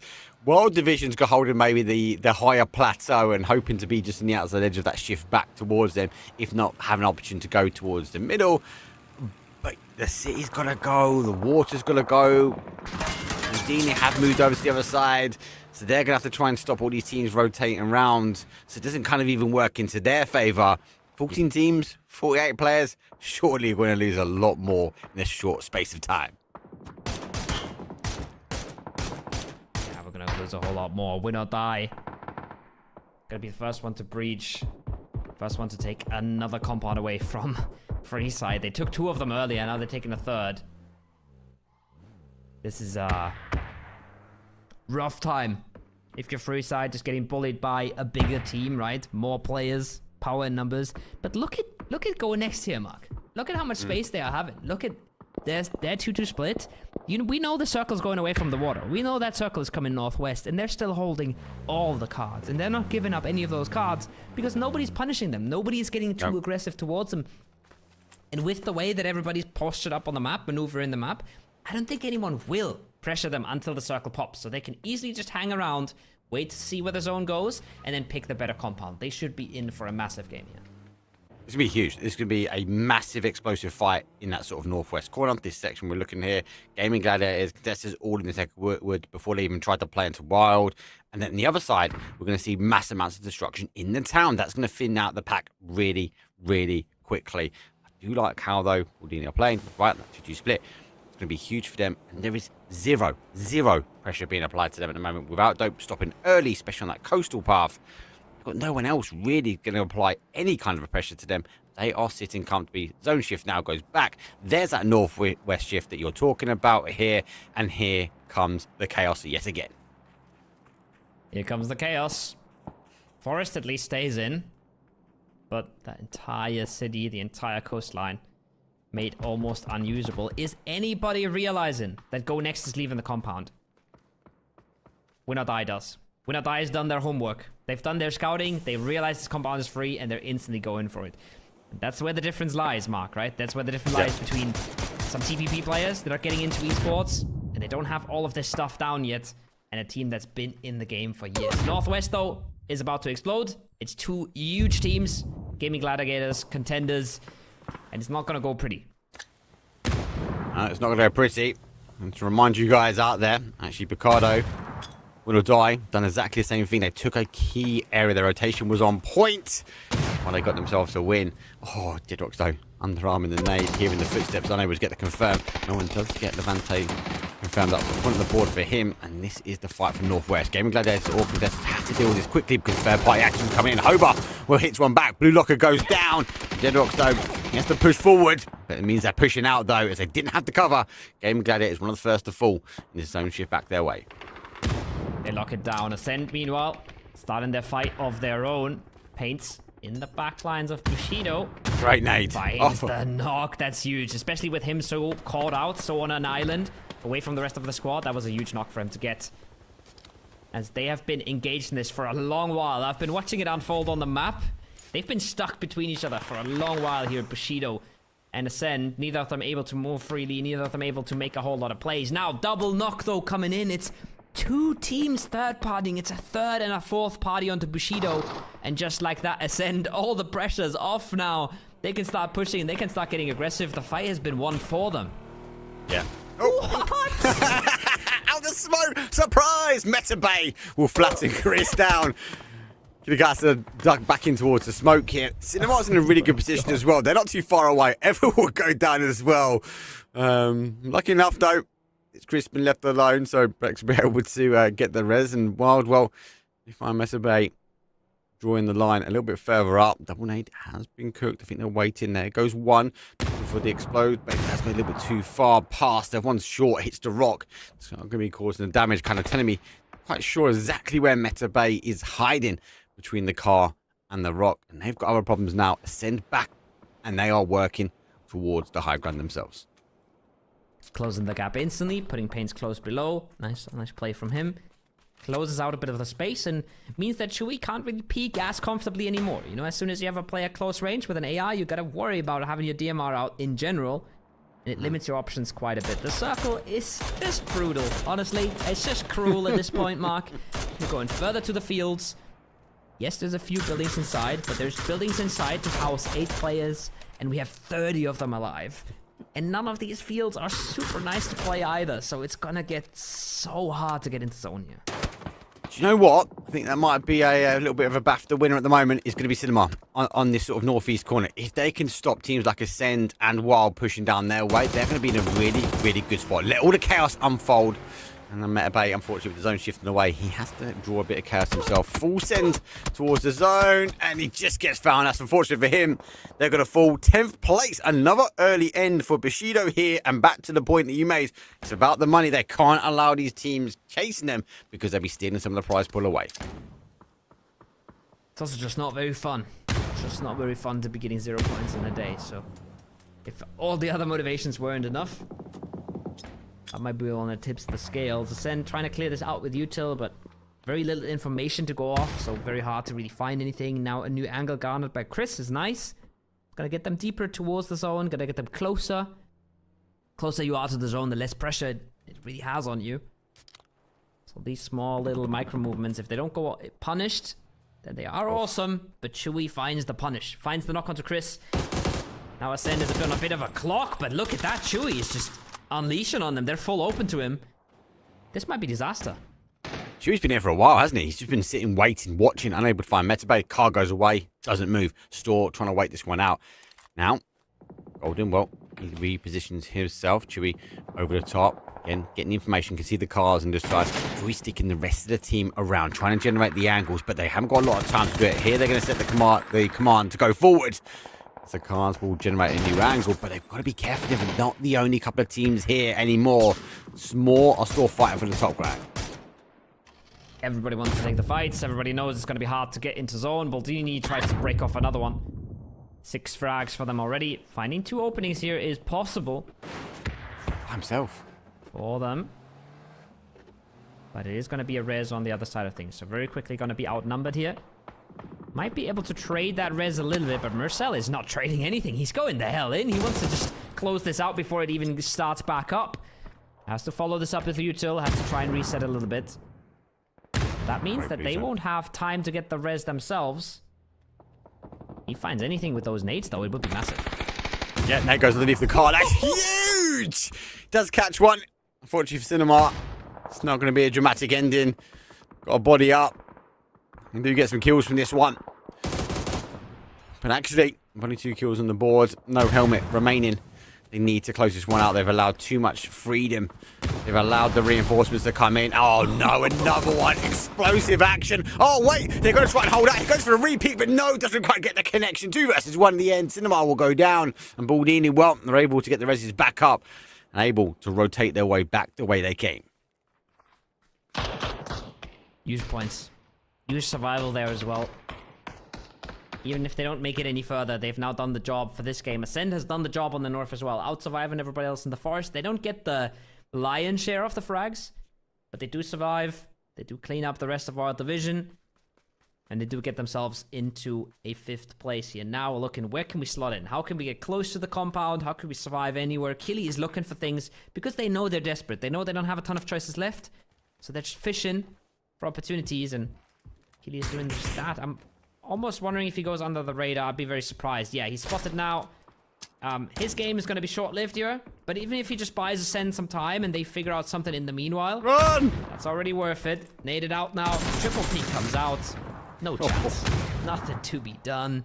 Nice defense from Go Next, but you can see Ascend. They're just throwing stuff at the wall to see if it fit. Just, if anything was sick. Nothing's listed. That's unfortunately for them. The zone does them an injustice. Does shift away, but they did claim a number of points again, which is pretty decent. With the Panzer long distance, that'd be impressive if he hit it. See if we can zero this one in. I do feel for the observers. Does change the distance. There it goes. It's sent. It's not bad. Just goes over the head. He just ain't me. Unfortunately, didn't quite get the Kowo mind games. Go. I'm gonna keep Team that as Jeremy, my let's thing. go. It was good, mate. It was impressive. I was pumped when I was in chat. I was like, oh my god, you got away with it. But yeah, no Koro Panzers this time round. They don't know he's on the crate. Nice play from him. Ollie hiding out on the crate. They were sure he was at the cars. They put a lot of resources to those cars. That is 40% of the Lynx bullets and the Panzerfaust invested in the 2 cars. It's well played of him to not be where they expect him to. They will still make this push now, and I suspect you let the Lynx play a hold, and the other 2 can make an approach, and then you're actually getting into reasonably playable spots here. So Baldini is not out in any stretch, especially once they clear out Holly. Game starts being quite playable. It's very, very playable at the moment. We'll die. We're going to try and close this one out, and with Bushido going out early. Another game, another opportunity. They can close the gap. Great shots, though. Doesn't come from the Lynx, comes from the off ankle from our pro player, 14-23.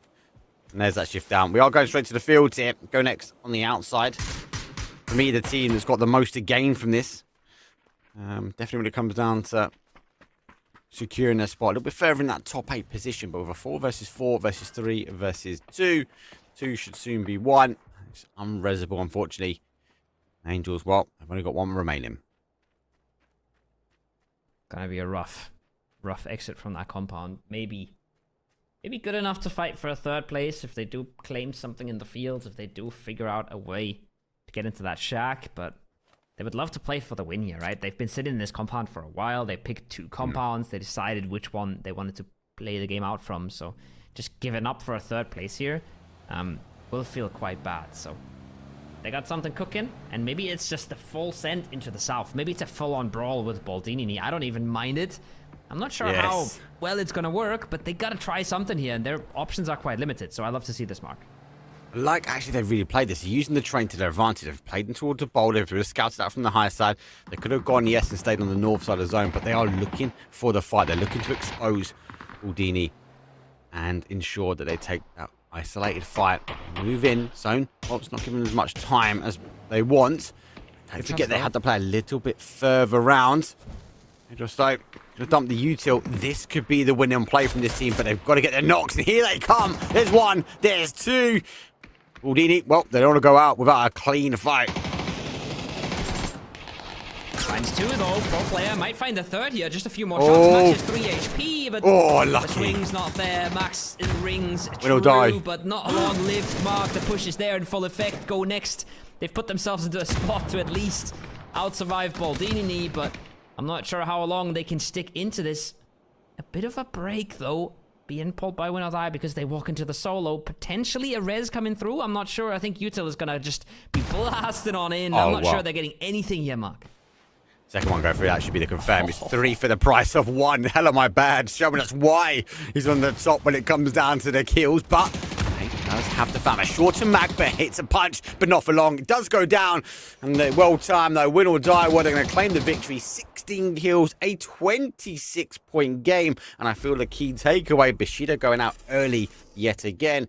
That's another game that Win or Die have closed the gap down, and they're looking to have those bragging rights that you say if they secure their spot in 1st. I'm thinking that they're already caught them. I think Win or Die is already in 1st right now. With 16 frags and a win does put you a long way towards the top, and I think they're already in 1st at this point. That's one of the stories, but then Go next. Massive points for them. If they go out there in 4th place with 2 frags, they're going to be really upset. So getting themselves a 2nd place with, I think, 6 frags, that's a whole different world, right? That's a whole different world of game. That's a whole different outcome. So they're going to be really happy that their play towards the south worked.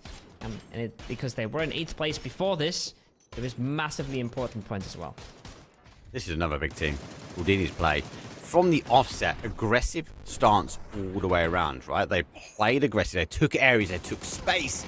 And as a result, well, found themselves in a good position. But yeah, you're right. Go Next took the game to them. Right? They could have easily stayed on the higher ground. They could have easily just been shot coming off the hill. But they saw an opportunity to get a few more points. That's such a good one over. But it wasn't going to be in the end. Another big shout out, though. Wild Division. They have the position for quite some time. Just didn't quite fall their way in the end, but they kept calm, and Chewy showing us again why his name keeps showing up in the kill feed. I feel like lots of pop-offs individually as well. even on Win or Die. If you're wondering who Yetanek is, I mean, Hello My Bad stole the show at the end there. Until then, it was Yetanek who was top fragging. It's Presenti. He's just playing on a different account, you know. Got a temp ban, so it is the big roster with a lot of big names, and they are performing in this one. Ascend, another solid one. This time not carried by Chris, so that's good to see as well, right? It's good to see the team working out and working out some of the fights, because that was, for everybody on that northern side, it was a really hard game. We saw that it was hard for Bushido, and it was not easy to maneuver into these zones time and time again and work against teams that were already entrenched in their positions. So good to see them find some consistency as well. Well, consistency is key. Unfortunately, though, there's no more time to Taego. It's done. Only 2 of them for our best of 8. So we're going to go to a quick break. When we come back, though, we're back on Rondo. We go back home to Erangel.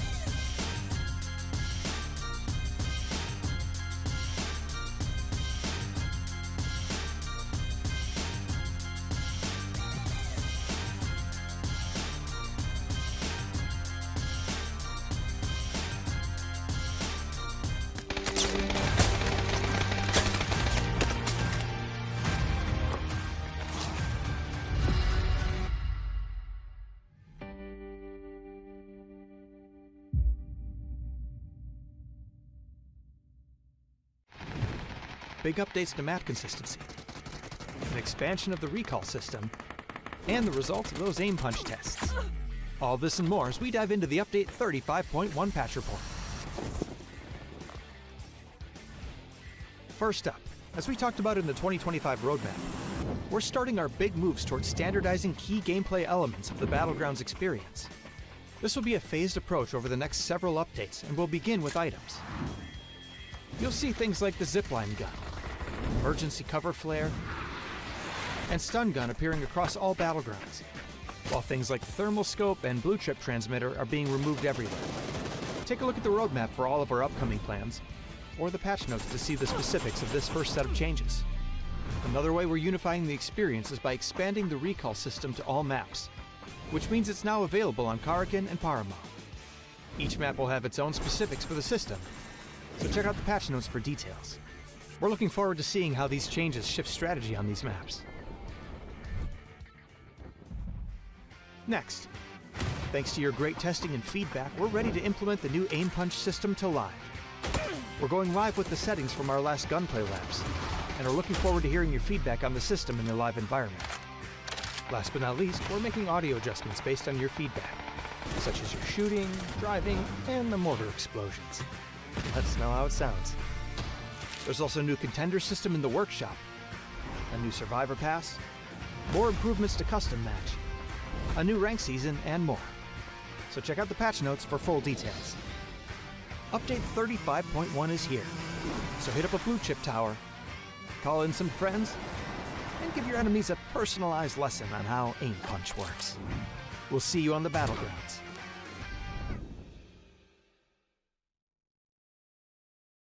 Welcome to the PUBG Players Tour. This year, we're introducing structured competitive play in third-person perspective mode for players of all ranks, levels, and ability. Here's how it works in EMEA and Americas. PUBG Players Tour competition is held in 2-week phases. Each week, you and your squad can compete in player scrims. Think of these as a great alternative to ranked play. Each day of scrims will feature a variety of maps, with defined team and lobby sizes to ensure a balanced best-of-3 rounds. Teams will earn points based on their performance, and daily leaderboards will track their progress. When the scrims are over, the top teams will qualify for the PUBG Players Tour Cups, where they will be joined by up to 10 invited teams, featuring some of the best players in the region. Players' Cup leaderboards will track team performances across 2 days of play, with the top 8 squads progressing to the final round of competition. Players Masters are the pinnacle of the PUBG Players Tournament. 8 teams from each of the 2 cups will engage in fierce competition for a huge prize pool in each region across the PUBG Players Tour season. And for times when a Players Masters isn't scheduled, you can still get your PUBG Players Tour fix with Super Cups. These work just like Masters events, where again, 16 teams, 8 from each of the 2 previous Players Cups, compete for a share of the total cash prize pool. Welcome to the PUBG Players Tour. You know the game. Be a player.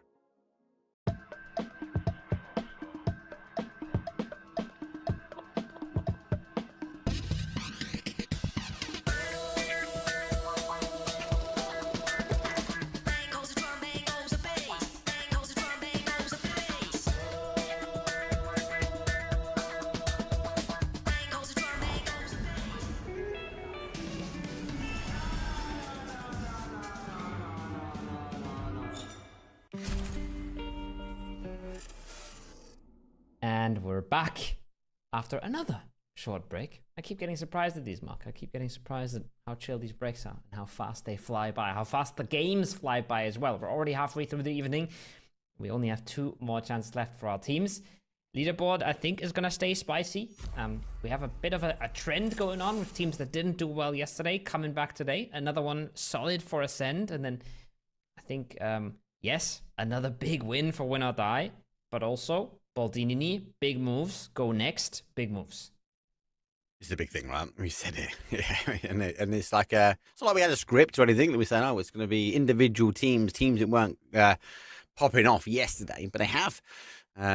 Angels, higher up, go next, securing their spot further, and they were in the 8th place here. Ascend Store holding on, but Win or Die do take that top spot. And obviously, the prize pool is divided out that sort of top 4 positions. So, yeah, we are looking for a top 8 for the people that be going through to the next stage, the next step in this process. But also, as Koa said earlier, it's also about the money. And with these teams like Bushido going out slightly early, does give opportunities for the Win or Die, give opportunities for Gaming Gladiators. I still think they're good to potentially knock away at some of these points. 66 and unmoved, unchanged. Yeah. And we're already halfway over.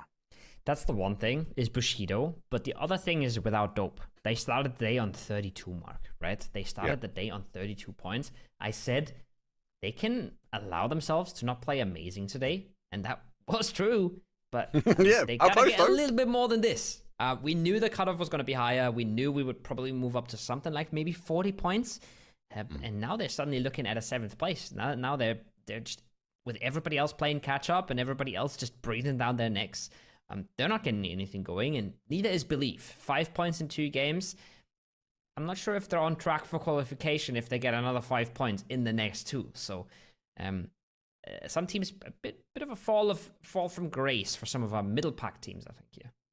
Well, let's break down the first couple of games. Baldini playing hyper aggressive really well, so they're chasing down. That's 1 spot. So Baby Belief drops out. Without Dope goes down to 8th.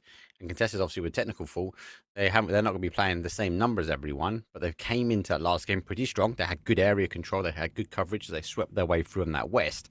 They were going to a train like Rondo, and they can play things as they want to if they get the zone. And we know consistently, yes, this could be, so we might see Without Dope and obviously Belief unfortunately dropping out. So they've got 2 more games though. They can put it back in their hand, but they have to reset. And it's really hard though, especially if I go back to a Bushido, they've started to play really, really bad. And when you sit out for such a long period of time, actually that mental agility to go, hey, do you know what? We need to reset. We need to go back to ground and work on this game. It's hard. It's hard to reset the momentum sometimes in the middle of a day, especially when it goes so fast, right? And especially when if you're a Bushido, I wouldn't say it's the worst thing in the world because you're still comfortably sitting in 2nd, and all you have to lose is falling out of the top 3. If you're Without Dope and you were looking like one of the favorites to qualify, and then suddenly things are closing down and games are not working and the rotations and the circles are crazy and everything seems to be going against you, that can be very, very challenging mentally. So going to be interesting to see how they get on. 2 more chances. They can easily stop the bleeding, but it is a little bit easier to be catching up, though. We have to give Contestants a lot of credit, though. They are now a 4-game team in a 6-game lobby, and they are in 10th place, right? They are 5 points away from qualifying to the Super Cup. So if they would have been in all the games, no doubt in my mind would they be in the top 8 right now. And you have to remind everyone as well, don't forget, these are superstars. This is a superstar roster, all right? So it is to be expected that they will be higher up. But you're right, they haven't played the same amount of games due to technical fault, right? So interesting to see. They do break this game down really well. Rondo hopefully will look strong for them. It looks like we might have a little bit of early action here, but it's one of those teams, Koa, that you've just mentioned, without dope, are going to be going in actually very early drop with Everlong in Miramar. Well, confidence-wise, a good look. Strategy-wise, I hate it. We'll see what they do with it. I think Mayron hot drops are already super rough in a competitive setting. There is a million buildings. It's very hard to understand where your opponents are hiding out in. Close range weapons like shotguns are incredibly strong. Yep. And then it's TPP as well.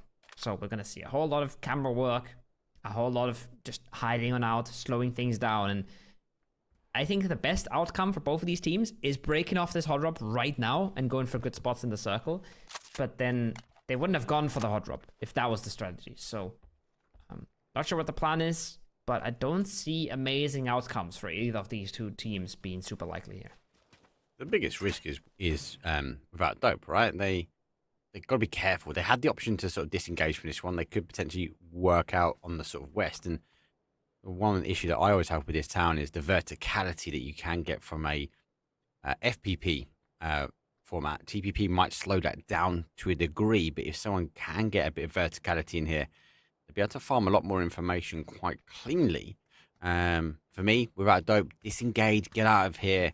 You don't need the points. Gain them later, but have a better start here on Rondo. Yeah, they are getting out, and I love it. I love the decision. It's the correct decision, and it's gonna make this whole situation a lot less bad than it could have been. Circle is a really interesting one, Mark. Tons and tons of water in play, especially in the middle, right? A big river separating all of it. We have tons of mountains in play as well. And even on the sides where we don't have water, or even on the land, we still have tons and tons of little lakes. Or on the other side, we have big mountains. So tons of land ratio that gets into play here. And we're going to see a lot of teams that have the choice of where to play. Either play in spots that are a bit favored by land ratio, so somewhere in the valleys, you know, outside of the range of the rivers, or in spots where you can get away with both. So playing in Muhopan, staying close to this bridge side, making sure that you can play play both sides, right? Get the crosses when the circles go crazy. That's going to be the prio spots. And I think GG, we could easily see them try and set up a bit around that coastal area to make sure that if the circle does go west or it does go north, then they still have options. Yeah, it's going to be, you're right. It's going to be so key to find out where people sort of position themselves now. That pillar there we just gone by, that for me, if it pulls back that way, which we see it do, especially in these early zones, it's going to make that more critical, especially for teams that will have a foothold where they can cross. And there are little bits of this river that you can drive across, but there's a lot of it you can't. So I'm surprised to see Gaming Gladiator refusing just to part ways with the bridge just yet. But it does worry me, because when we saw them on Miramar, the zone shifted back towards that north. They were the team in that prior spot, but they didn't make a lot out of it. They played back to kind of San Martin and got caught up in a lot of third party when they could have stayed on the hillside. So a good game from them if they want to play this one out, if they get the positioning right. But for now, Jedrox, well, he's getting a lot of information. These teams are coming close, and Tokyo Flex might be flexing his way across to an AK towards his car. No. Pick up, come out, damage is done. The AK not the best gun, but he does connect. Gets a bit of help from a teammate. That's an easy kill steal. 92 damage from Getrox. Final bit of a tickle from Bonica Ambalabu. He and Blue Locker are some very late name changes in the tournament, as sometimes is necessary. We are playing on live servers, so players get temp banned all the time. But yeah, that is exactly what holding down the crosses means, right? And they get themselves a nice early kill, and then now they know as well, okay, That team's down to 3. Gonna take note of that and potentially punish them later on. Wait and see if they can get the punishment. It's all about position, though. This is all about where you kind of set your stall up, right? How about we did engage in that hot drop. Now find Baldini working just behind him. Ross does go out. He's now trying to make the push. Over the top. Actually, the car just going away. Has a few pop shots. Sells. Well, gets caught. Baldini just nearly on the brink of getting through towards the top 8. They lose a body early. Now, they can be dangerous as a 3, but they need to get a knock, and there's an opening for them. Big opener, big shots. Waifu stopped in his tracks. Pushes slow down. The aggression comes to a slow down. Winkley wants to get out, though. Doesn't want to get too involved. Doesn't want to take too many risks. There's already third-party shots coming on in. Without Dope, wants to get involved if they can as well. It's that early game aggression we've seen time and time again. Teams are not shying away from it, but you do have to be careful about the third parties. You do have to be very wary of your surroundings. And that's something that Rondo is a bit known for. It's notoriously, especially that eastern side, it's notoriously hard to know what's going on because you have so many hills around you. If somebody pops up on that other hill, you'll only see them when they peek on over and start doing damage to you. So, tricky spot to be in. We see a lot of teams maneuvering that very well. But they do have to be careful about it to make sure that they don't get punished. Yeah. So it's definitely a slower start. Part and parcel of Rondo, though, because we have a lot more terrain. A lot more open ending, so expect explosive when it comes down to the final section. As a reminder, obviously, we are on week 2 of the player cups. We've already got a top 8. We are looking for a top 8 again to be going through towards the Super Cup. It won't be on next week, it'll be on the week after, guys, because we got EGS time. Kicks off tomorrow. Super excited for that as well. But money on the board. 2 more rounds left in this one. These teams to secure their spot. Little dives momentum. Looking strong. Interesting to see, obviously, because they play towards this north side here, Kowo. Where do they stop? At the moment, it feels like they're sort of getting to every single town. They're sort of chipping away. They go, oh, this next one's free. This next one's free. This next one's free. They're getting a bit of a free rotation in on the north. You say it's a free rotation, but I think if we're looking at a free rotation, we've got to look at Ascent. Because they're pulling a Rondo special. And you don't have to be an expert at this point. You're going to switch to I'm inting as an observer, and you know he's in a glider. And you're going to be happy as an observer as well, because that means hands off the keyboard, because Brex sees everything for you, you know? And that's quite nice. That is the freest rotation you will ever get. It's awesome on Rondo. It's awesome for Ascent. And it's especially awesome in a circle like this, because that northern side, what Win or Die is doing, like moving your way on in, it's so risky. There's so many little spots somebody can be hiding out in, or a team can be setting up to try and punish you. And they're just skipping that entire mini game of how to make it to circle without losing a player, because you're just sending Brex in the glider and you're good. He's going to get a ton of information. He's going to spot Bushido. He's going to spot some of Win or Die. And then when the circle pops, he will try and direct them into a spot where they can play a good game out from. Now, that ain't easy, okay? I know I'm on a bit of a tangent here, but the glider pilot is going to be mid-air while the circle pops, trying to figure out quickly where they even want to go, what's even a good spot in this phase 2, and then also figuring out all the information around it, right? Where are teams rotating? What's free in front of us? What can we do? Where can we go? It's an entirely different game. It's like he's playing a top-down strategy game, while the rest of the lobby is playing a first-person shooter or a third-person shooter. And this is where I feel like there's a slight gap between this. So the players that we have are very strong, high-tier players in FPP, and where we've got these new names coming through the TPP circuit, we don't see as many of the TPP guys and girls using the gliders like that top-down approach to be able to farm. That there is where actually I can see the TPP level up potentially happening, because you do gain so much more information. Bushido's position has been exposed. At least they're not towards the zone, because the zone's been blessed back towards them. It does shift back down towards a pretty rough southwest of those teams who were holding a 2-2 split. Able to get back over, but the big migration is about to happen. Big migration is about to happen, and it's an absolutely necessary one. And that's a nice punish. That's the info coming in from Brex. And of course, who picks it up? It's Chris. Only one picking up the frag. Circle has gone west though, Mark, and tons of water here in the middle. Means we're going even further west. And then once we're going west, there's some big old rocks in there as well. So the northwest is looking super likely. And we just talked about Ascend and how much info they were gathering with that glider. They are now going to be beautifully benefiting, not only of the glider information, but also of the frag that they would get and how they were able to scare Bushido away because of that. They're going to take some space on the northwestern edge here, and it should be beautiful for them. The odds are very clearly in their favor for a circle to end somewhere west and maybe even northwest. I love this zone because you see it so many times. I like the Gaming Gladiator has gone to the riverbed, so to speak, as it does meet there. They're going to pray that the high ground on either side that you've highlighted will actually end up fighting, and they should be able to keep quite low and expect the zone shift in here. But for those teams on the north, it's going to be key. We've got Ascend, Win or Die, and Bushido potentially all fighting out for a top spot on that north side, trying to hold and be the final team on the high ground. It does mean it's going to be chaos though. If we see a heavy shift back down towards that southwest that you was talking about, it's going to force them to fight a lot earlier, and there's some big names be going down. Bushido in that mix, Win or Die in that mix, and Team Ascend. It's going to get crowded around the angle we're watching now as well. More and more teams making the wraps. We saw an EP coming in.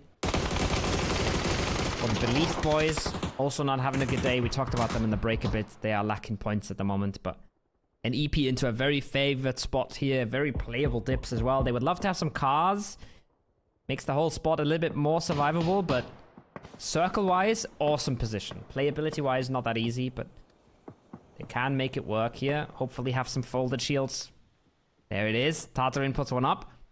Folded shields, awesome addition to the game, Mark, and super valuable, but they absolutely skyrocket in value when you are EPing, right? When you don't have cars for cover anymore, they are so much more important. Same for mountain bikes. If you're EPing and you have a mountain bike available, get that thing in your inventory. So some of these items, deployable cover, one of them as well. Doritos. They absolutely skyrocket in importance and in value when you EP.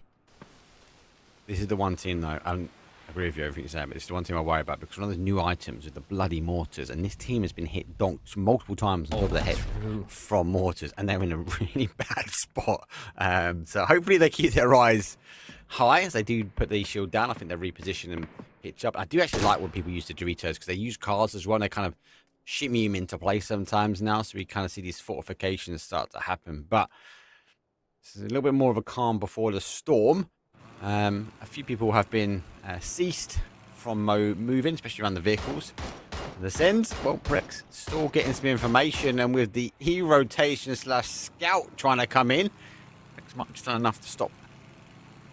Been a bit unlucky on the third phase shift. It has gone south, and now it has to go away from the mountains, so I think it just comes back northeast. Could have gone better for Ascend, but they're still in a good spot here, and still with a lot of options left for them. And you can see, for example, a free side, right? They literally, their name comes absolutely true there on that minimap. They come in on the free side, and now they don't even know what to do with all the space they've just gotten for themselves. So lots of options for them.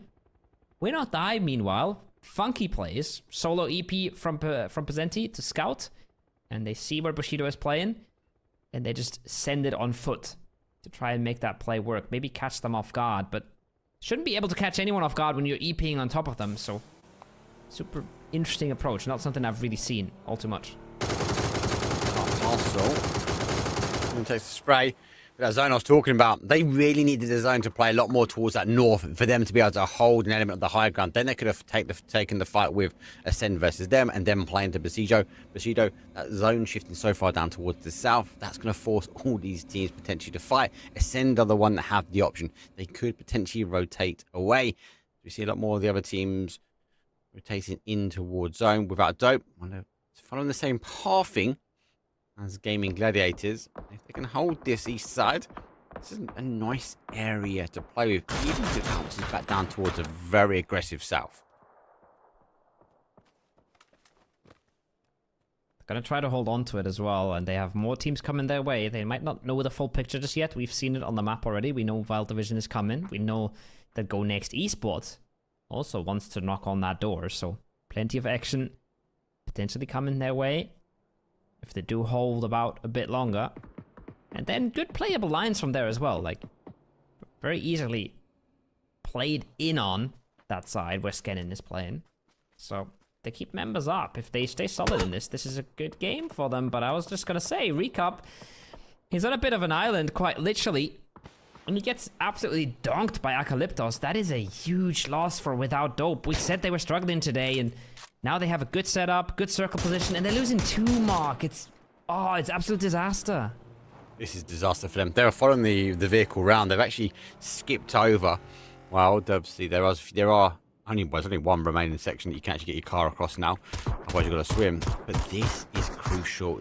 This is destructive now, unfortunately, for Without Dope, because the fact of the matter is they go out early here. They are banking everything on the final game of Orango. If it's anything like yesterday, anything like last week, it's going to be chaotic, and that's not what you need if you need to secure points. Chance to get points now, but they're going to miss it. Eternal is all the way defensive down on that lower ground. Circle does go north, away from the mountains as expected. And we do go towards that lower swamp area. Very, very contested. They're going so close here. They are. It's just refusing to take the shots. He wants to rather go for the util first. That one's not going to reach. They're going for the straight up fight. Go next here. Not messing around. Not sending into the uncertain. They're taking the fight that they know. But it's not looking good at all. They seem a bit worse for wear. They don't really know where to take this, Mark. They need points. They need points. They can't run in. They're getting caught at the top side here. They are in such a bad position. Tunnel has to move his way back, taking the hard cover, but it has to be cautious because Win or Die are rotating their way down and around, also on that coastal half. Gaming Gladiators might stop them in their tracks. That might give the opportunity for Without Dope to be able to get some knocks. But yet again, they're back in the kill feed and go next, though. But they are 1 down. They might not be, they are 1 to give up. So Tunnel is the final player. Now he has to try and hold this push. Rough for either of the two. It's a good angle for Eternal to hold, but where does he go from this, right? He's very short-lived here. Doesn't really have a play.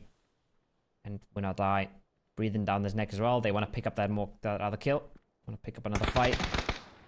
They might be even interested to get into this at all, but he finds both. That's big. That's 2 points he desperately needed. Nate is there now. Lets him know as well. Yep. Not a huge fan of that nade, honestly. Not to criticize Hallow My Bad. He's been popping off for Win or Die, but sometimes it's better to keep under the radar. Not if the nade lands like this. Pops him out of the car. Knew. No chance. Easy fry. He knew. He knew. Oh, that first one was bad. Koa's going to be telling me off in chat. I've got to get the second one. It was pinpoint accurate. Basically a landmine. Without Dope, only a couple of points. They salvaged something from this. Something. But it is all going to be going down to the wild. They're wild division. A long rotation. You can see them in the kill feed now. Still working their way around. And Ascend, who opted not to engage in the high ground, which is the right play. To the free side. Taking shots from Ascend. And they've got an element of control. And here we go. Sorry, I'm crazy. Right underneath. Pains. Oh, he's also getting kills. And he's got links in his hand as well. What is going on in this server right now? Ascend fighting 2 teams. Sorry, I'm crazy fighting 2 teams. While his team is also fighting Ascend. Never lost. Sending it through. Losing numbers. Bleeding members. Baldini picks up another few. Gets up another piece of cover as well. They love to pick that up. The free side now looking to get punished here. It's looking horrible for everybody on this side. They're all just falling to bits. Chappie, last one up for Cinema, at least stays alive for a bit. No. But that nade might blow him up, and if it doesn't, I don't think his days are very long here either, Mark.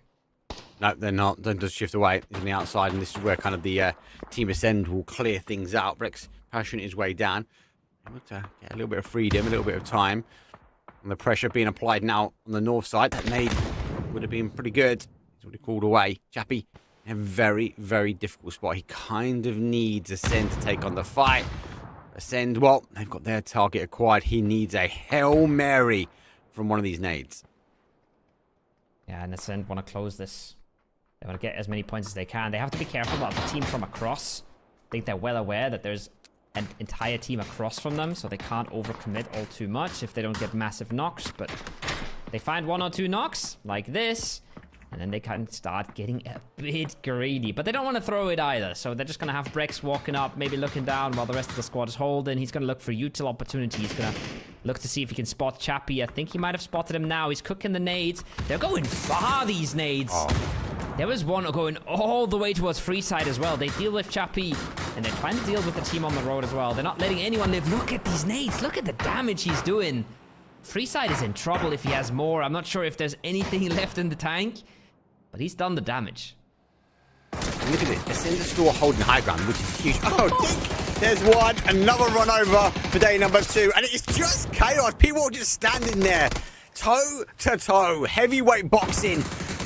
The JS9, well, it's the last one. He has to swing, but the Blue Zone nades can be causing the damage. Freeside going down. It wasn't as much of a Freeside as they wanted. Angels came in to give them a blessing, but they were soon to fall. And Ascend are the only ones left standing. And Pains with the links is Store remaining on the high ground. Store gaining information all over the zone. Wonder how many bullets he has left. Bushido out again. Bushido has not got anything going the entire day, Mark. They're looking... reverse Bushido from yesterday, right? They were on track to get 132 points if they would have played as they did yesterday. Right now, they're under 70, so crazy stuff going on for them, but full flip of the coin, fully opposite for Ascend, who have finally unleashed. They finally gotten aggressive, decisive, and they're looking mighty hot right now. They're looking... like what they should look like in this lobby. If we're going to have a look at the leaderboard of the day, I think it's going to be a lot of win or die, and it's going to be a lot of Ascend out of these 3 games. Yep. That's good to see. 100%. But yeah, I mean, Bushido is shocking, and without Dope, didn't get it done again this game. Game Gladiator is also full. Right, Dope full. All tying up to final game antics. About to say game 6 antics is not. Well, it's game number 8 technically, but game 4 of day 2. It's going to be explosive. Ascender here. This is a here. Zone shifts down. They're going to hold the compound really well. Win or die have to move over with them in belief. They will claw their way out the riverbed. And our testers who have been waiting here for some time, where they can potentially start racking up some points. They just need to start piecing together, as I say, that puzzle, who to fight first. Gonna be interesting. I think we're gonna have Belief trying to fight win or die, trying to play that roadside, trying to play in on that edge. They're gonna go this way, but they're gonna try and play it as late as possible because they also want win or die to cross to make that fight a little bit more doable. But on the same time, they have another full team that also kind of wants to go this way because nobody wants to breach the compound and nobody wants to walk into a 4-man Ascend here. So we might see all the weakened teams fight each other and make the game even easier for the big teams here because nobody wants to make a move into a strong team. Everybody would like to make moves into the weaker teams, and yeah, it might bring them all together into the same fight. The only one that has got an additional option is Belief. They could go another way. They could play in towards the west, but they haven't got the information. So either way for them is a gamble. Now, here in explosive action, they actually might opt to stay here now because the knock did come in, but it was stolen away. So for them, it might draw them back along that line that you just isolated out for us. And with that being said, everyone else is going to play for the very small section. Testers, Ascend, they need to move. They're just happy. They can wait this one out. 2 versus 2 teams with 4 alive at the end. It's going to be kind of set their way. You've got to favour a little bit more towards Ascend because they've got such a high elevation. They're going to be moving into the final couple of zones. Double 8, nice. Okay, but where's the mortar going? There's no way he hits again. There's no way no. Malman's doing it again. And it's... Who is it that gets mortared, Mark? It's the same team. Look up. Is it? It's always them. Look up. Believe. Look up to the shining light above you. It's coming down. It's raining down. And yet again, it's Melman for the second day running. Oh, man. You cannot drop the ball on this team. I thought they were a little bit too close. If I was honest with you, I was in your camp today. I was like, that's a bit too close. But this is what I said before. This is when they start to pick up the kills. Yeah, and just like we expected it, right? We thought maybe all of these teams end up shifting north, and they all try to fight each other. They all try to take each other out, and it's just the big dogs already in good spots that are benefiting. This is a big knock, though. The links again. opens the compound up. If they can find an entry at this, if they can find a flush maybe with the blue zones, I think that's what they're trying to do right now.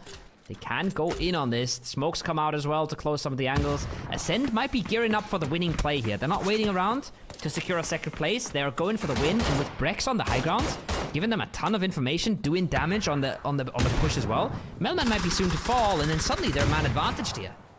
Insane. The high ground is getting the information. They can see it on the elevation. Now they're breaching. Just as well. They've got to go towards those dirty tricks. They do swap out for the pans up. They didn't quite get the connection they wanted. Chris sees the play. Oh my God, catches him as he drops through the roof. It's Chris again, ensuring that he wants to be on the top spot, though. They are moving away, and we do lose pains. So Ascend are now on 10 kills, but only 2 remain in the compound. Catch that. Oh. Nade out from Killy. 50 damage. Chris looking clean in these fights, honestly. Chris looking really good. There's a bit of a Panzerfaust on the other side, though, so that almost doesn't matter how clean you are if you are getting Panzerfausted. And it's a reasonable reset for the contenders. I didn't think they would get away so cleanly with this. They have now swapped warehouses. Oh, and Keely finds a big one, I think, through the gaps here. Top chick. That is the Panzerfaust out of the picture for now. It's just Motic and Melman in a 2v3. I say 2v3. Brex is only on the high ground. Still doable for contenders here, but Ascend is going to slow this right on down. They know that Rez is to come through, and Killian now surely has spotted this as well. This is the thing. It's a bit of a TPP off at the moment, right? But Belief is now working their way into the compound. They're so focused in on actually gaining that. And it's actually the high ground for Brex has paid dividends. It does also allow Chris to also gain some more high ground. Went for the rest, able to get it, and actually went down as a result. Kite now right on top of the outside here. There's the other confirmed 12 kills so far. Top 3. This game is looking strong, and Ascend look polar opposite from yesterday. Polar opposite. Brex as well. 6 frags in this game already. He's come back massively. We had a look at Ascend kills before the day started, right? No! Chris says goodbye. Picks up another one. Ascend surely picking this up as well. Melman, he's done a really good job to IGL his team into a fantastic position with playing 2 games less than the rest of the lobby, but surely not going to be able to clutch this one out. And all the angles are there, all the utils there. Ascend is going to slow down as much as they can. And unless he hits a Panzerfaust through a wall on Killy here, which would be nutty. If he hears him and he Panzerfausts him, I'm losing my mind. But even then, he's probably still losing the 2v1 here, Mark. Melman's good for it, mate. Leave. Let's wait and see. Rex has come off the high ground now. And full send. Trying to punch this one out. If he opens that door, he might find a different type of fist coming towards him. Melman is literally waiting. 30 seconds left on the clock. Phase number 8. Ascend with 3. Looking for a firm up. Here's the details. Does more damage himself. The door is open. He's going to spin on the outside. The bait will come through, and Ascend will clutch up. It's a second chicken dinner for them. It's a huge amount of kills. 14 kills confirmed, 24 points. And Ascend was so far on the right-hand side of the table coming in today. Now they will be contending for some top spot and potentially some money in their back pockets. They're back. They're so back. Big game for Ascend. Big game for the contenders, though, as well. You got to give them credit, right? Second place there is huge. Good amount of points, but Ascend looked better in that fight. Brex's angle from the top was insane. I think he got so much done, getting damage in, getting knocks, getting information, and then Chris winning some crucial 1v1s as well to solidify Ascend completely in that fight. So the Titans, the old guard of Ascend, locking that game down for him, but absolute carnage on so many sides of that circle, Mark. Carnage. Carnage. I know what's going to be carnage. It's going to be chat. All we're going to see is Rise Up, Ascend in chat. Ooh, there's another run over. This was a kind of a game of 2 halves to me. There was the zone, the capabilities that could go either way. That zone shift coming back down forced everyone to fight on the outside edge. Once we cleared, it all came down to who had the higher ground, and then close it out. Can't take anything away from Ascend. That high ground from Brex was able to identify the players isolated, especially on the top side. It's Chris showing us why he's up there on the kill leader count. And also Melman, also pinpoint accuracy when it came down to Mortarfire. It's a lot of clippable moments, should we say, from this round. I can't believe that Belief is the one getting mortared again. They just have an absolute magnet on their head right now. I know how it feels, and it doesn't feel good. Just look up. It doesn't feel Just great. look up. It doesn't feel great. You get yourself into spots, you scrap your way into dips, you're already holding on to dear life, and then you just get mortared 3 times in 6 games. Rough. But despite all of that, getting a 3rd place that game off the EP is huge for Belief. They were one of the teams that kind of fell short a bit today, but they got really important points in this second to last game already. Well, they did. And if you believe in that team, well, there's only one game left. Let's take a quick break, because it is going to be a very quick break, because the wrangle is coming up and there's some teams eager to put some points on the board.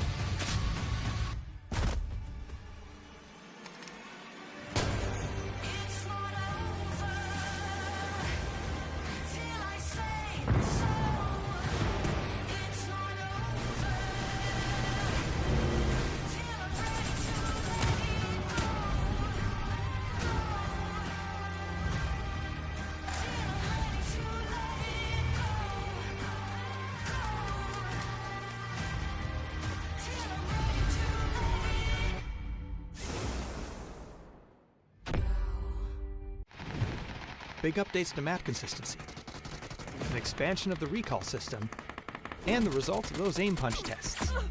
All this and more as we dive into the update 35.1 patch report. First up, as we talked about in the 2025 roadmap, we're starting our big moves towards standardizing key gameplay elements of the Battlegrounds experience. This will be a phased approach over the next several updates, and we'll begin with items. You'll see things like the zipline gun, emergency cover flare, and stun gun appearing across all Battlegrounds, while things like the thermal scope and blue chip transmitter are being removed everywhere. Take a look at the roadmap for all of our upcoming plans, or the patch notes to see the specifics of this first set of changes. Another way we're unifying the experience is by expanding the recall system to all maps, which means it's now available on Karakin and Miramar. Each map will have its own specifics for the system, so check out the patch notes for details. We're looking forward to seeing how these changes shift strategy on these maps.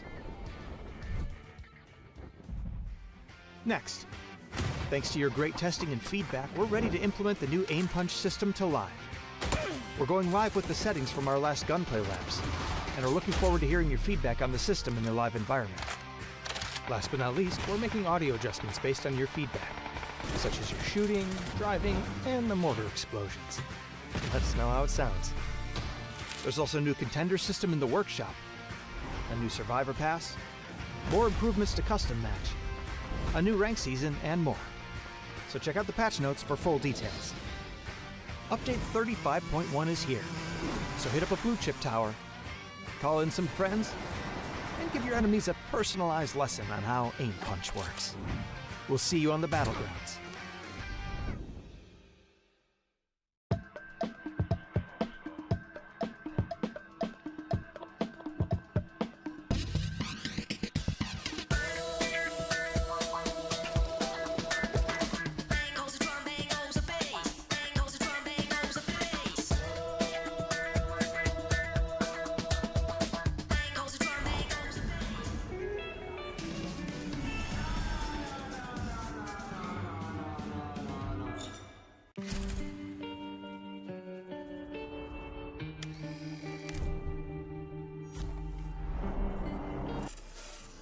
Welcome back. One last break as I was muted in Discord. Sorry, Mark. Sorry for the confusion. Broadcasts hurt me all the time, though. No worries. We are back for our last game. We're going into the last game. We're going to see who actually gets it, who actually rewards themselves for all the work they've put in over this weekend. A few teams have made big steps in the last 2 games. I think the topic's been clear. The Contesters looking good. Ascend looking good. Belief looking good in that last one. And somehow Bushido has just not shown up at all. No, and the problem with that They've gone closer and closer. Good news, though, people. They have put 1 point on the board so far today. So they're on 67. But with Ascend popping off, they're on 63 and chasing, hounding them down. Belief been super consistent for me over both days. And it's that bottom section. 5th all the way down, arguably to 11th, is going to be potentially fighting. Actually, maybe not 11th. 11th is a huge ask. Let's go for 10th. Let's go for Baldini. A big game from any one of these teams could be huge for them, and more importantly, secure their spot, because they'll be looking for a top 8. We're looking from 1st to 4th when it comes down to the prize pool. Yeah, and that's all we're going to look at now is how close is it, right? 43, 43, 42, 42. That's essentially a best of 1 between all of those teams, and then without Dope, Baldini, maybe free side, but honestly, that's a little too much to ask, I think. Mathematically, they're still in reach. But we now have a situation where, yes, it's incredibly close, but it's only incredibly close between the teams that are looking good already. So we're going to be laser focused in on Without Dope and Baldini to see what they can pull off. Everybody below them, they have to play a massive game, right? They have to go absolutely crazy. I think Freeside is kind of the only team where I could say, well, maybe they could pull it off, but realistically, it's going to be tough. But having some belief there. They need a huge game, mate. 28 points. Yeah. It's possible. It is possible, but they need a lot more than a free side of zone. They're going to need a free side with a lot of kills coming their way. But you're right, it's possible. Baldini without Dope, they can't be going out early here, mate. They've got to lock it in. It's the final game. We're on in a best of 8, and we are going into, obviously, the 8th game. And then you go to the other side of the coin. Go next. Can they keep their cool, calm nerve? Like, for me, you can't be going out early. Contest, obviously, they haven't played as many games, but they're looking pretty strong for good games. I just worry that even when those teams go out early, they're sitting, they're watching, they're waiting, because all they've got to do then is figure out, actually, does another team knock them out? Does Without Dope stay into the end and get enough kills to take a spot away? It's going to be super interesting, because for a lot of these teams, it will come down to not do I beat Without Dope or Baldini, but do I just get 1 or 2 points to stay ahead of all these teams around me, right? If you're Belief and you manage to win a fight versus the contesters, not only have you put 4 points on the board, you've taken one of the competitors out, and that's enough. That would be enough for them. So because it's so close, it's not only about how many points you're getting, it's about how many points you're getting on the other guys, and just 1 or 2 to separate yourself from the pack is already absolutely massive. So it's a last game with a lot of importance, and I can see a lot of these teams cooking up a few sneaky, ratty strats to try and get themselves those 1 or 2 kills early game to put yourself in a better position. Quick shout out to the Observer. That was a pretty sexy plane shot. Oh, smooth. We found the plane this time. Super smooth. We heard it here. Koho said it. There's going to be some super sneaky, ratty plays. It's going to be explosive. It's match number 8, day number 2, week number 2. This is the final opportunity. Flight path comes in from the north, going down towards the southeast. It's not the best. It's not the worst. But it does mean we might see a few more teams a little bit closer together, as not all the prior spots are going to be taken.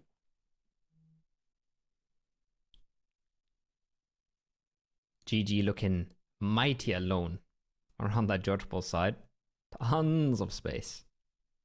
Tons of space for themselves. Middle of the map a bit more crowded. But we're looking at a reasonably quiet early game once again. Ascend going towards that mansion split kind of thing. Hoping to maybe lock in one of the esports cars there. Kiliakai east of Yasnaya. Reinventing themselves a bit when it comes to drop spots. Pachinki looking a little contested there. I can see Dante in a car with what I believe is an enemy player, so yeah, that's something to keep an eye on. Oh, he got the run over. Whatever. You run him over. Oh, no. Doink. That's not what you need to start things off. Oh, no. And what team on top of the pack? They love that. There's one. Let's remind everyone where we've come from and now where we're laying. Unfortunately, though, for Team Angel, who are in 6th place at the moment, guys, they're on 43 points, and they're going into this game with teams like, Go Next, Contesters, who are only 1 point away. They're already down a body. That's so rough. That is so rough. Nothing worse. No worse way to start the game, especially when you're already under pressure. But in general, just starting a game like that is such a downer on the mental. It's so hard to come back from. Super interesting to see what Dope are doing. 2-2 split, Nova and Melter Power. I'm not sure if that's sort of a... I don't know what if they're cooking, or if things went a bit wrong for them, but I respect it. If contestants don't go crazy on it, which they could in theory, right? Like, taking a 4v2, not the worst thing in the world. Then it's a pretty interesting strat, and with a circle like this, where Melter Power has good avenues towards the middle, I don't hate it. Surely, though, they've jumped and they're expecting it could be a military, so they put 2 boots on the military island going, it could go this way. But you're right, because the team in Miltown contestants would have seen only 2 shoots pop out to their east. They could get aggressive on it. They could be eager to go, hold on, this zone shift, it has capabilities of playing back aggressive towards the southeast. We have obviously Lumberyard, etc., quite a few other options as well. But if you're up bodies and you need to get some points to secure your spot a little bit further, maybe push yourself into the prize pool. Having 2 shoots not too far away, that's an opportunity. Some players, especially skilled players, OGs, might not give up so easily. Thing is as well that it's not just the 2 shoots. They also jumped out of plane at similar timings, right? They jumped out a little bit south of Milta, and then one part of them went east and the other part went southwest. So reasonably easy to track, or possible to track, we should say. But I think a lot of the teams in these last games, they like to exactly not cook something up, not go for something crazy, because they want to be in their comfort zone, right? They know, hey, especially contenders, we've played 2 games less than everybody and we're still in the top 8. We are doing something right, you know? We're playing pretty well. So maybe let's not reinvent the wheel, just play our game and play some solid positions, try and get information, get a good spot in phase 2 and 3, and then things should work out for us. And I respect that approach as well. About approaching, other teams are starting to work their way in. Opening pace hasn't been fully taken, only one half of it. Shelter Store 3, Ascend working on that sort of north side as well. Bushido's, we can see, taking that Lumberyard. They're on a big 2-2 split. And without Dope, able to tie up back to a 4 now, so they have worked themselves using a boat from Novo. Ever comes up by Prison, the elevation will be able to help them, especially try to claim some teams coming from that north side. And then we've got the open terrain fields. Free side, well, I said they need more than a free side. They've got a lot of bodies coming their way. Cinema coming their way, Ascend coming their way, and Belief also a little bit in this mix as well. So a lot of teams opting for a northern rotation path into this zone. Not sure if Brex is sliding again. Not sure if that's what's really happening here. Been taking a few shots. Belief getting away with a scare. No, he's just behind enemy lines this time with wheels on the ground. Tartarin, I think a big flip there slows him down a lot, and Chris knows this. So Send is just hunting at this moment. Really just being big bullies now that they're in a position to do so. Confidence is peaking, and there's nothing worse for Tartarin than getting hunted by a big dog team like this right now. Kiliakai is going to hear the steps in a minute here. And they're going to try to use power number. They see the car. They know there's only a few options, and he gets the first. They want to let him get the flush, and they don't. Big trade instantly. It's another frag for the IGL. It's another one for Brex. I forgot where he came from and the rest of his team. That flash could have gone, unfortunately, horrid there for Ascend. I just reconfirm, Ascend playing strong and aggressive is a nice Ascend to watch. Our division, go next from these teams that don't want to be going out early. They will brush past Mansion Heaven and try and hold out. Just to send, for me, if they could reset Co-op when they're having a bad day and produce results like they are today, that there is a very dangerous team, a dangerous compo as Pains. A couple of shots on to go next, one more, and it should be enough, but no, doesn't quite get it. Barely getting out of dodge there. Barely getting away. Lots of scraps going on in the circle. I think we've just seen these, the rest of Go Next as well. Going danger close to Belief there on the north. They don't quite know where to go just yet. Paints is just in the middle of everything. I'm not sure what that is at all. I'm not sure what the whole point of that is, but Ascend, again, confident now. Talked about it so many times. Looking for kills, looking for aggression. And that's the worst thing about being late in these games. It's just, yeah, I mean, yeah, it's a game like any other, you could say, right? Get your points in the last game, but everybody's playing differently. So many teams at the top now know that they're qualified. Some teams at the bottom know they're not qualified. It's a terrible environment when you need every single point. I love it though. It's chaos. We're agents of chaos. You can't rely on the numbers and the stats and the strats. It comes down to a final game because you're right. There are teams on the bottom that can play however they want to. There's teams at the top that can play however they want to. And unfortunately, the huge sandwich filler that is in the middle, they can't have a make or break game. They have to ensure they confirm points on the board here. Win or die. A team which doesn't need to have a confirmation of load of points. They just need to ensure that Bushido don't get a crazy amount of kills this game. But it's looking like they've locked in that first spot from a very, very impressive day 2.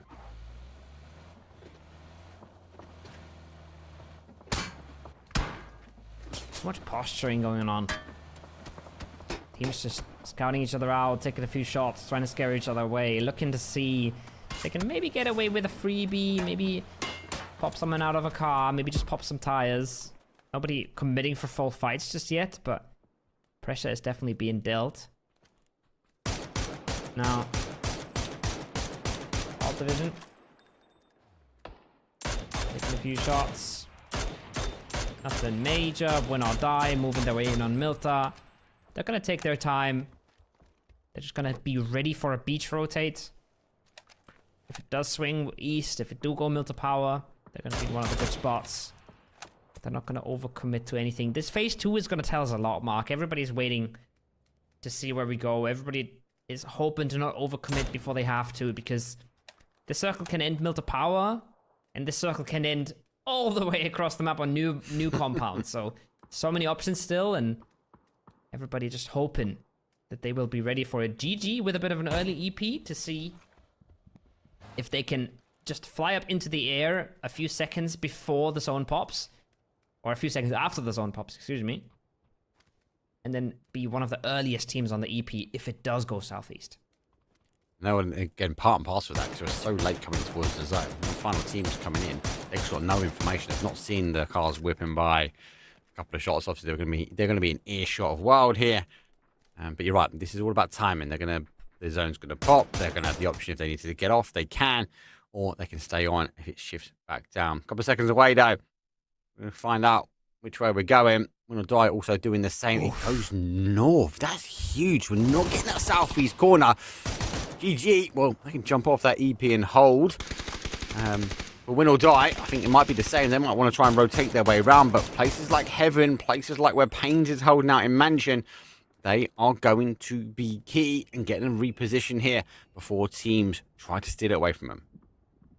For sure, especially with so much open ground between all those power positions, right? This is something we talked about on Rondo, but even though we love a wrangle, we have to admit as well, there's a bunch of open space here. So if you don't have the Alamo and you don't have the Mansion, then there's a whole lot of open ground in between that you don't want to be playing until maybe phase 5 or 6. So very polarized positions. Teams hoping to get the power spots, and the teams who don't get the power spots looking for fights on the edge, looking to lock in their points. A quick reminder, we're looking at a few of our teams, Belief being one of them. They just breached into Alamo. They're one of the teams we really want to watch. Without Dope, Boldini, teams at the bottom that want to catch up. Also important to look at. But so far, with 57 alive, none of the contenders have really gone out yet. This is the key. I want to go back to your point, actually, when it comes down to those prior spots, because there are a few prior spots. Yes, there are some that have a lot of open terrain here, Koa, but for some of these teams, especially now sitting on the outside edge, it's going to be difficult if the zone shifts again back, as you're implying, towards the northwest circle, because it's going to be difficult. So sometimes the early take here from Belief may or may not pay off. Yeah, it's rough. But I think that one of the reasons that they take this is because they're a 3-man and they don't feel comfortable anymore just taking fights outside, right? They're not comfortable messing with these teams anymore. Not sure if they even lost another one. Are they down to 2 at this point? I'm not sure if they even lost another one previously into the Elmo. I saw they're not coming in, but I thought they consolidated. Maybe not. But they felt the need to go for a bit more, straightforward approach. Take a compound. Hope he gets good playability into the late game. Winner Die doing the opposite here. They're looking for frags, and they're looking for frags on a team that needs every single point. It's the contenders. It's the barrel spray from Howlo My Bad. He puts another one on his belt, and it's a big scalp to be taken because the contenders, like I said, so close to that cutoff mark. They are, and that is a benefit for some sitting around him, and not a benefit for I Will Not Die. Only that does is what Hello My Bad, our kill leader at the moment, which is being chased down by It's Chris, by the way.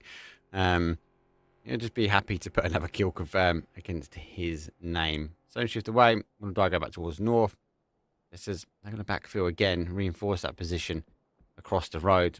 Being in a really, really good position as well. Shido, well, see them names starting to hit their kill feed. In the last game, they have finally awoken. They've woken up. And they're playing the game now. Shido fans going to be happy to see that. At least a little bit of action coming out of them in a very playable spot here as well. Lots of fights they can take and that they will probably take. Might see a glimpse of the Bushido that we really enjoyed yesterday here. And GG is running it back, Mark. They're about going to say, the it's EP another again. one. They're pre-EPing again, just in case it goes southeast one more time. And this time, I mean, I don't think they're taking it. I don't think they're interested in this. They're probably going to wrap left, maybe take one of the dips west of Freeside. If they're in time, they might see the group from Freeside as well and try to backfill that. But not really a trajectory of the EP that could have done them any good. So they'd rather play it on foot. They put two up and one menu more for scouting, but you're right, that northwest corner is going to be huge. If they could be one of the remaining teams there, they're going to have the high ground, they're going to have the elevation down. Obviously, teams like to hunker into those sort of little dips and crevices that we are seeing Freeside looking over, but it has paid off for them. But they are split, and that's because they need huge amounts of points, and this is now where these teams are sending in. Just a mind full sending to Shelter. Houdini, they're on a 2-2 split. Also, Angel, who lost one quite early, they are waiting. Now we go into these final stages. The stall is set for this final match. Ascend flying in as well. Flying towards that shelter area, taking a few shots on the wave. Almost locking arms with some of the rotations. I think that was without Dope, who just cruised on by as well. But Ascend is flying in bricks. Wants to get inside of shelter. Didn't think of the Angels on top already. Ascend is losing one, but it's a big point for the Angels. Another team that is just scrapping on by every single point by point. EP coming out for without Dope. It's desperation time for them. If they 4-man drop on this compound together, this could be an awesome play, but they are so split apart here time-wise, they might just get taught to shreds. Wow. Like it, pro player. Here's and waits. It's the sound cue well. Goes for the peak, and without Dope. Oh, no, it was make or break this rotation. It's a full broken mode. Copy and paste. It will piece apart. That's Cube been playing really well actually today as well. And Ascend, well, they don't go straight into the crash at the moment. They do sit on the outside. And Baldini, well, they're trying to collapse. 2 versus 2. If they were just synchronized together on this as a 4-man, they could have probably taken this. But because they were doubting themselves, because they weren't sure about which compound to commit to, maybe some bad comms, maybe some indecisiveness, now they're looking worse for wear. Recap. Trying to dodge nades, trying to dance around them. Loses his last teammate, just one up for Dope. And it couldn't be a worse team to give the points to, right? It's Baldini, the team right behind them, the team chasing them down.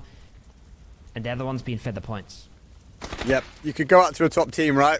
But going out to a team, the one that needs the points to take your position over is huge. Cinema gets Hober down. Not confirmed just yet. Again, trying to breach their way through.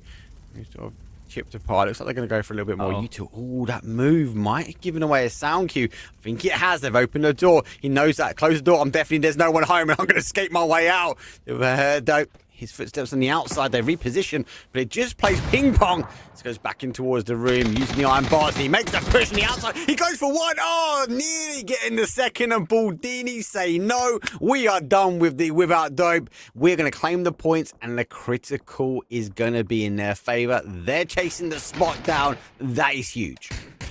That is absolutely huge.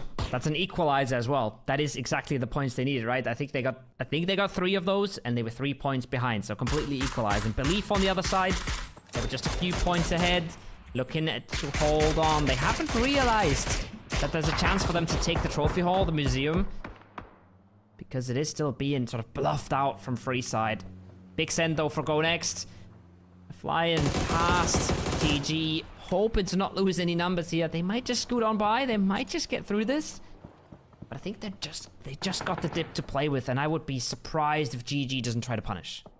Have to punish him now. Can't leave him like that, especially they've lost the zone. Not much more playable. GG ideally needed a knock. They could sail on him. You tilted their advantage. Zone, well, shifts yet again towards that west. And ascend just on the outside. Not catching that rotation. It's better bay. Shido, he's going to fall.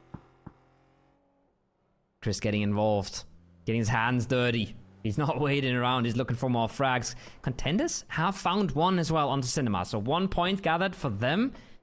A few points for the Angels already, who I think also took one away of Bushido, but they have to be careful because Chris is not done just yet. He lines up another one, wants to flush it out with a nade, and he's making things ugly for the Angels. This is gonna go down to the wire, Mark. I have no idea who's actually making the right moves at the moment. I have no idea who's putting themselves in position, but Angels, they might be out of position. They might be out of this game entirely if Killy hits 2 more bullets. It is Paints in the end to close it out. The Abyss Angels are out. They got themselves a few points before they did, but it's gonna go down to the wire. All the teams in the 40 mark. Oh, the ones get a few points, but also the ones falling. Cinema, they got nothing more to lose. Full cinematic approach as they will rotate their way round. And a catch though, this Gaming Gladiators will just go. There's one more car coming from behind. Final player though, Clay, taking a die-hard approach as he now finds a not the best hard cover, but back towards the GG side. Will die is an explosive start towards their hold. Gaming Gladiators are using one, but it's not confirmed. Not confirmed just yet. Good util comes in, deals plenty of damage, but nothing permanent. Not even a knock at the moment. It's Chris. Not done. Belief, though. Oh, my God. They're dancing. They're trying to stay alive. They're using everything they can. Ansley, he doesn't even have any smokes anymore. This car's all he's got to work with. He's got a teammate in the compound, Tabby, who has to do a whole lot of work for him. Try and get him into position. It seems like an impossible move, but the longer he waits, the harder it's going to get, Mark. It's difficult. He's got a pan. Maybe he can deflect the bullets. Sees one of the cars moving away.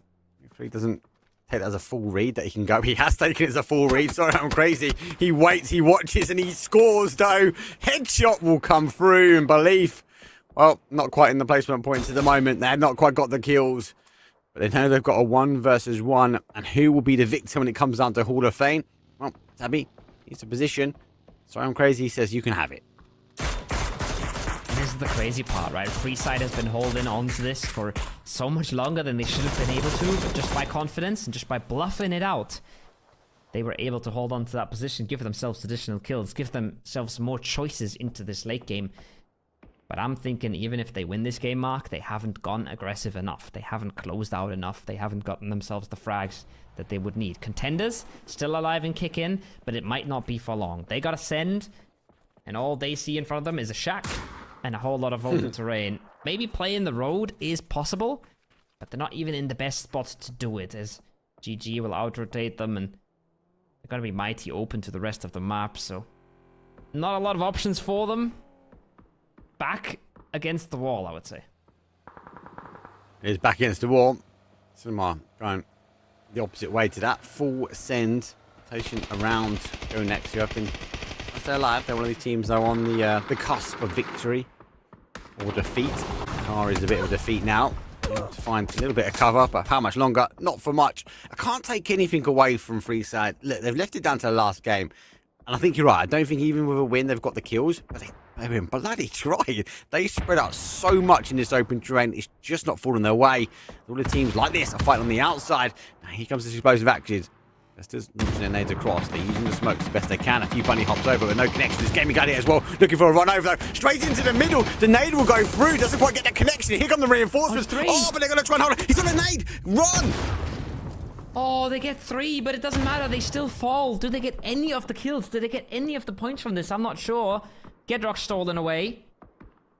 They might have gotten only one of those kills. They might have only gotten one of those points. They got themselves a placement, but it's a placement. It's not even multiple, and Baldini is on a tear. They're definitely catching up. Go Next is still in this. Go Next can still win the game. Oh, the contenders. They've really been contending, but I'm not sure if that's enough, Mark. When we thought they were safe, they might have been down games. Yes, they've got the strong, but they've gone out, as we spoke about, too early. Go Next, store up. Baldini, as you said, they're on a tear up at the moment. Without Dope, unfortunately, I don't think they're going to see any more. But potentially, we've got more teams looking to try and claim the spots. There's a couple of freebies in there as well. We've got the Win or Dies card, still causing havoc. And obviously, free side, I don't think they've got enough. Shido, to try and put maybe a second point on the board because they haven't really swiped their sword as effectively as they did on day number 1. I mean, to be fair, they have tripled their points on the day with this game already, so it's been a massive success for them. Going up from 1 point in the day to 3. But yeah, they'll be fine with it because their day 1 was phenomenal. Baldini takes another scalp. A big one as well. That's the backstab. That's Hello My Bad down. That's 7 kills and a placement. 8 points for Baldini. We'll put them up to 43. If they get just a little more, I think they're safe, but they have to make it past this phase 6. They have to do something with it. Wherever they send, whatever fight they take, they need to get points out of it. And then they're okay, but that's easier said than done. Because I'm looking at the map. I'm looking at where every other player is. I know what the correct play would be, but they have a whole lot less information than we do, and it's not even easy with all that information. 7 kills. Baldini looking to secure their spot now. As they will put another one. Scrap that. Make that 8. This game Gladiators. Consistent couple of days for them. They'll be there, and they will unfortunately say goodbye. 7th place, another placement point, a couple of kills on the board. Somehow, they would have seen and put the contestants out. And unfortunate for them, in style, we might have hoped they had a couple more games underneath their belt.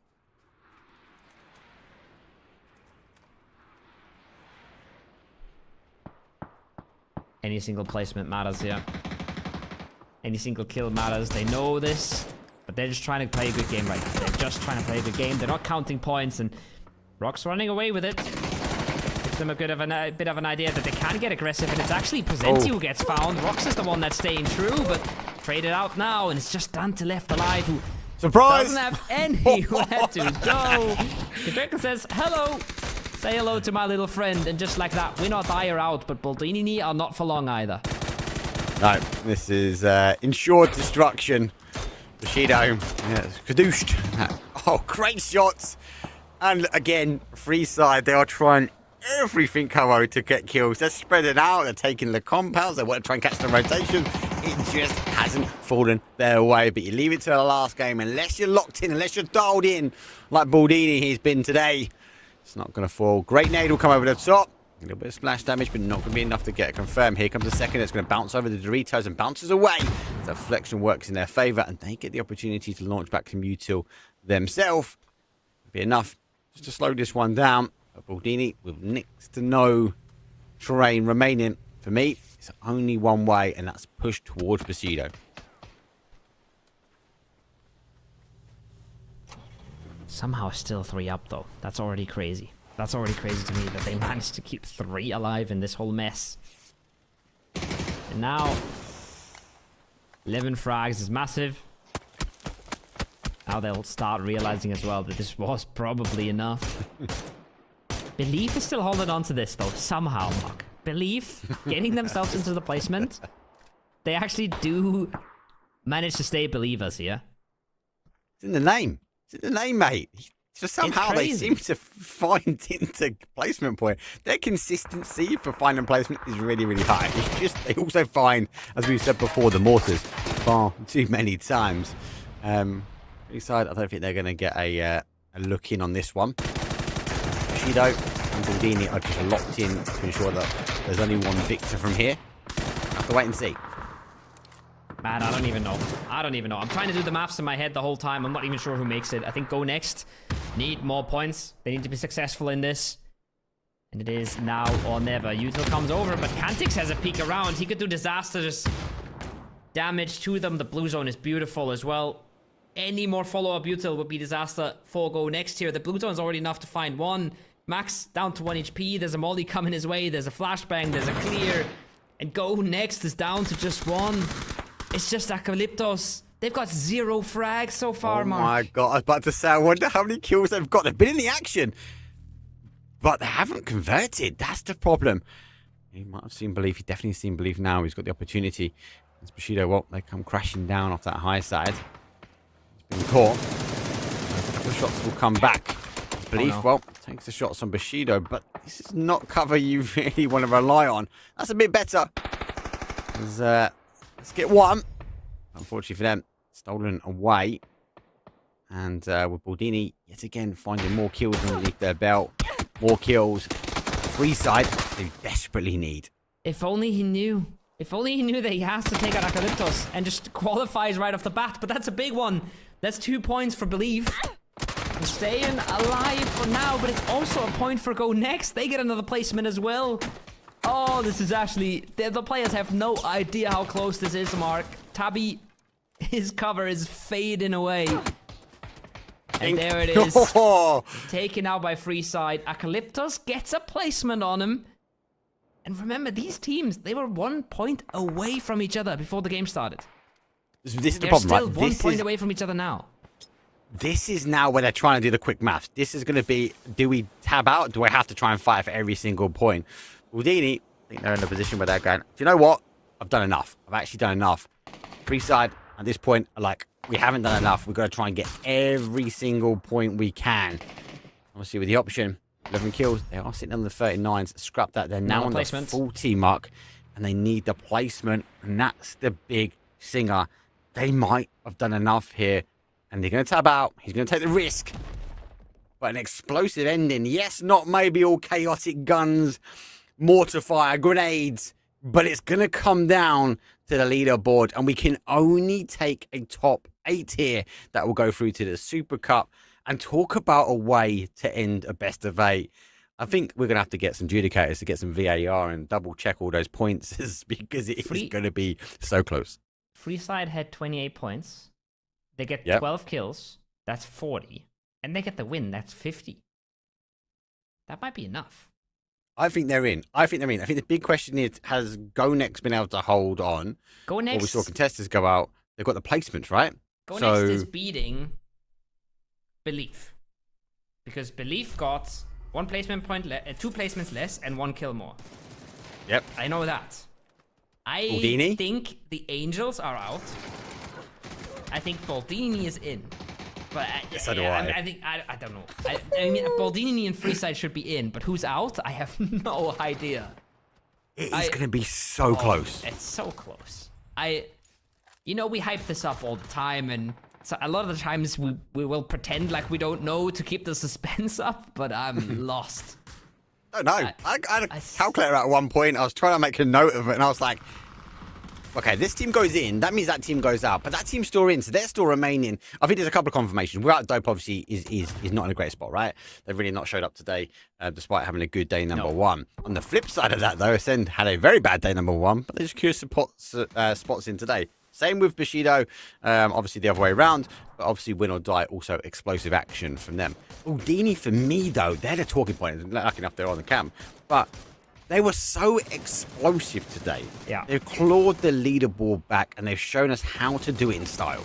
This was a fantastic game from them as well. The Taego one was really, really good. That last game was really, really good. They showed up multiple times. It kind of goes back to what we were saying at the start of the day, right? It's not enough to have a pop-off game. You got to show up consistently. And everybody who showed up consistently is actually looking at these top 8 spots. But, man, I feel really bad for contestants missing out on those 2 games. Might have just broken their back. Might have just cut them out of the lobby. I'm not sure. I don't really know how many frags they got in that last game because they played a bunch of good games today as well, Mark, but just not enough. This is it. Do you know what's even worse? Because it was technical fault as well. That is painful. That is painful. They've had their technical faults, so they've missed some games, right? But it actually might come down to the wire.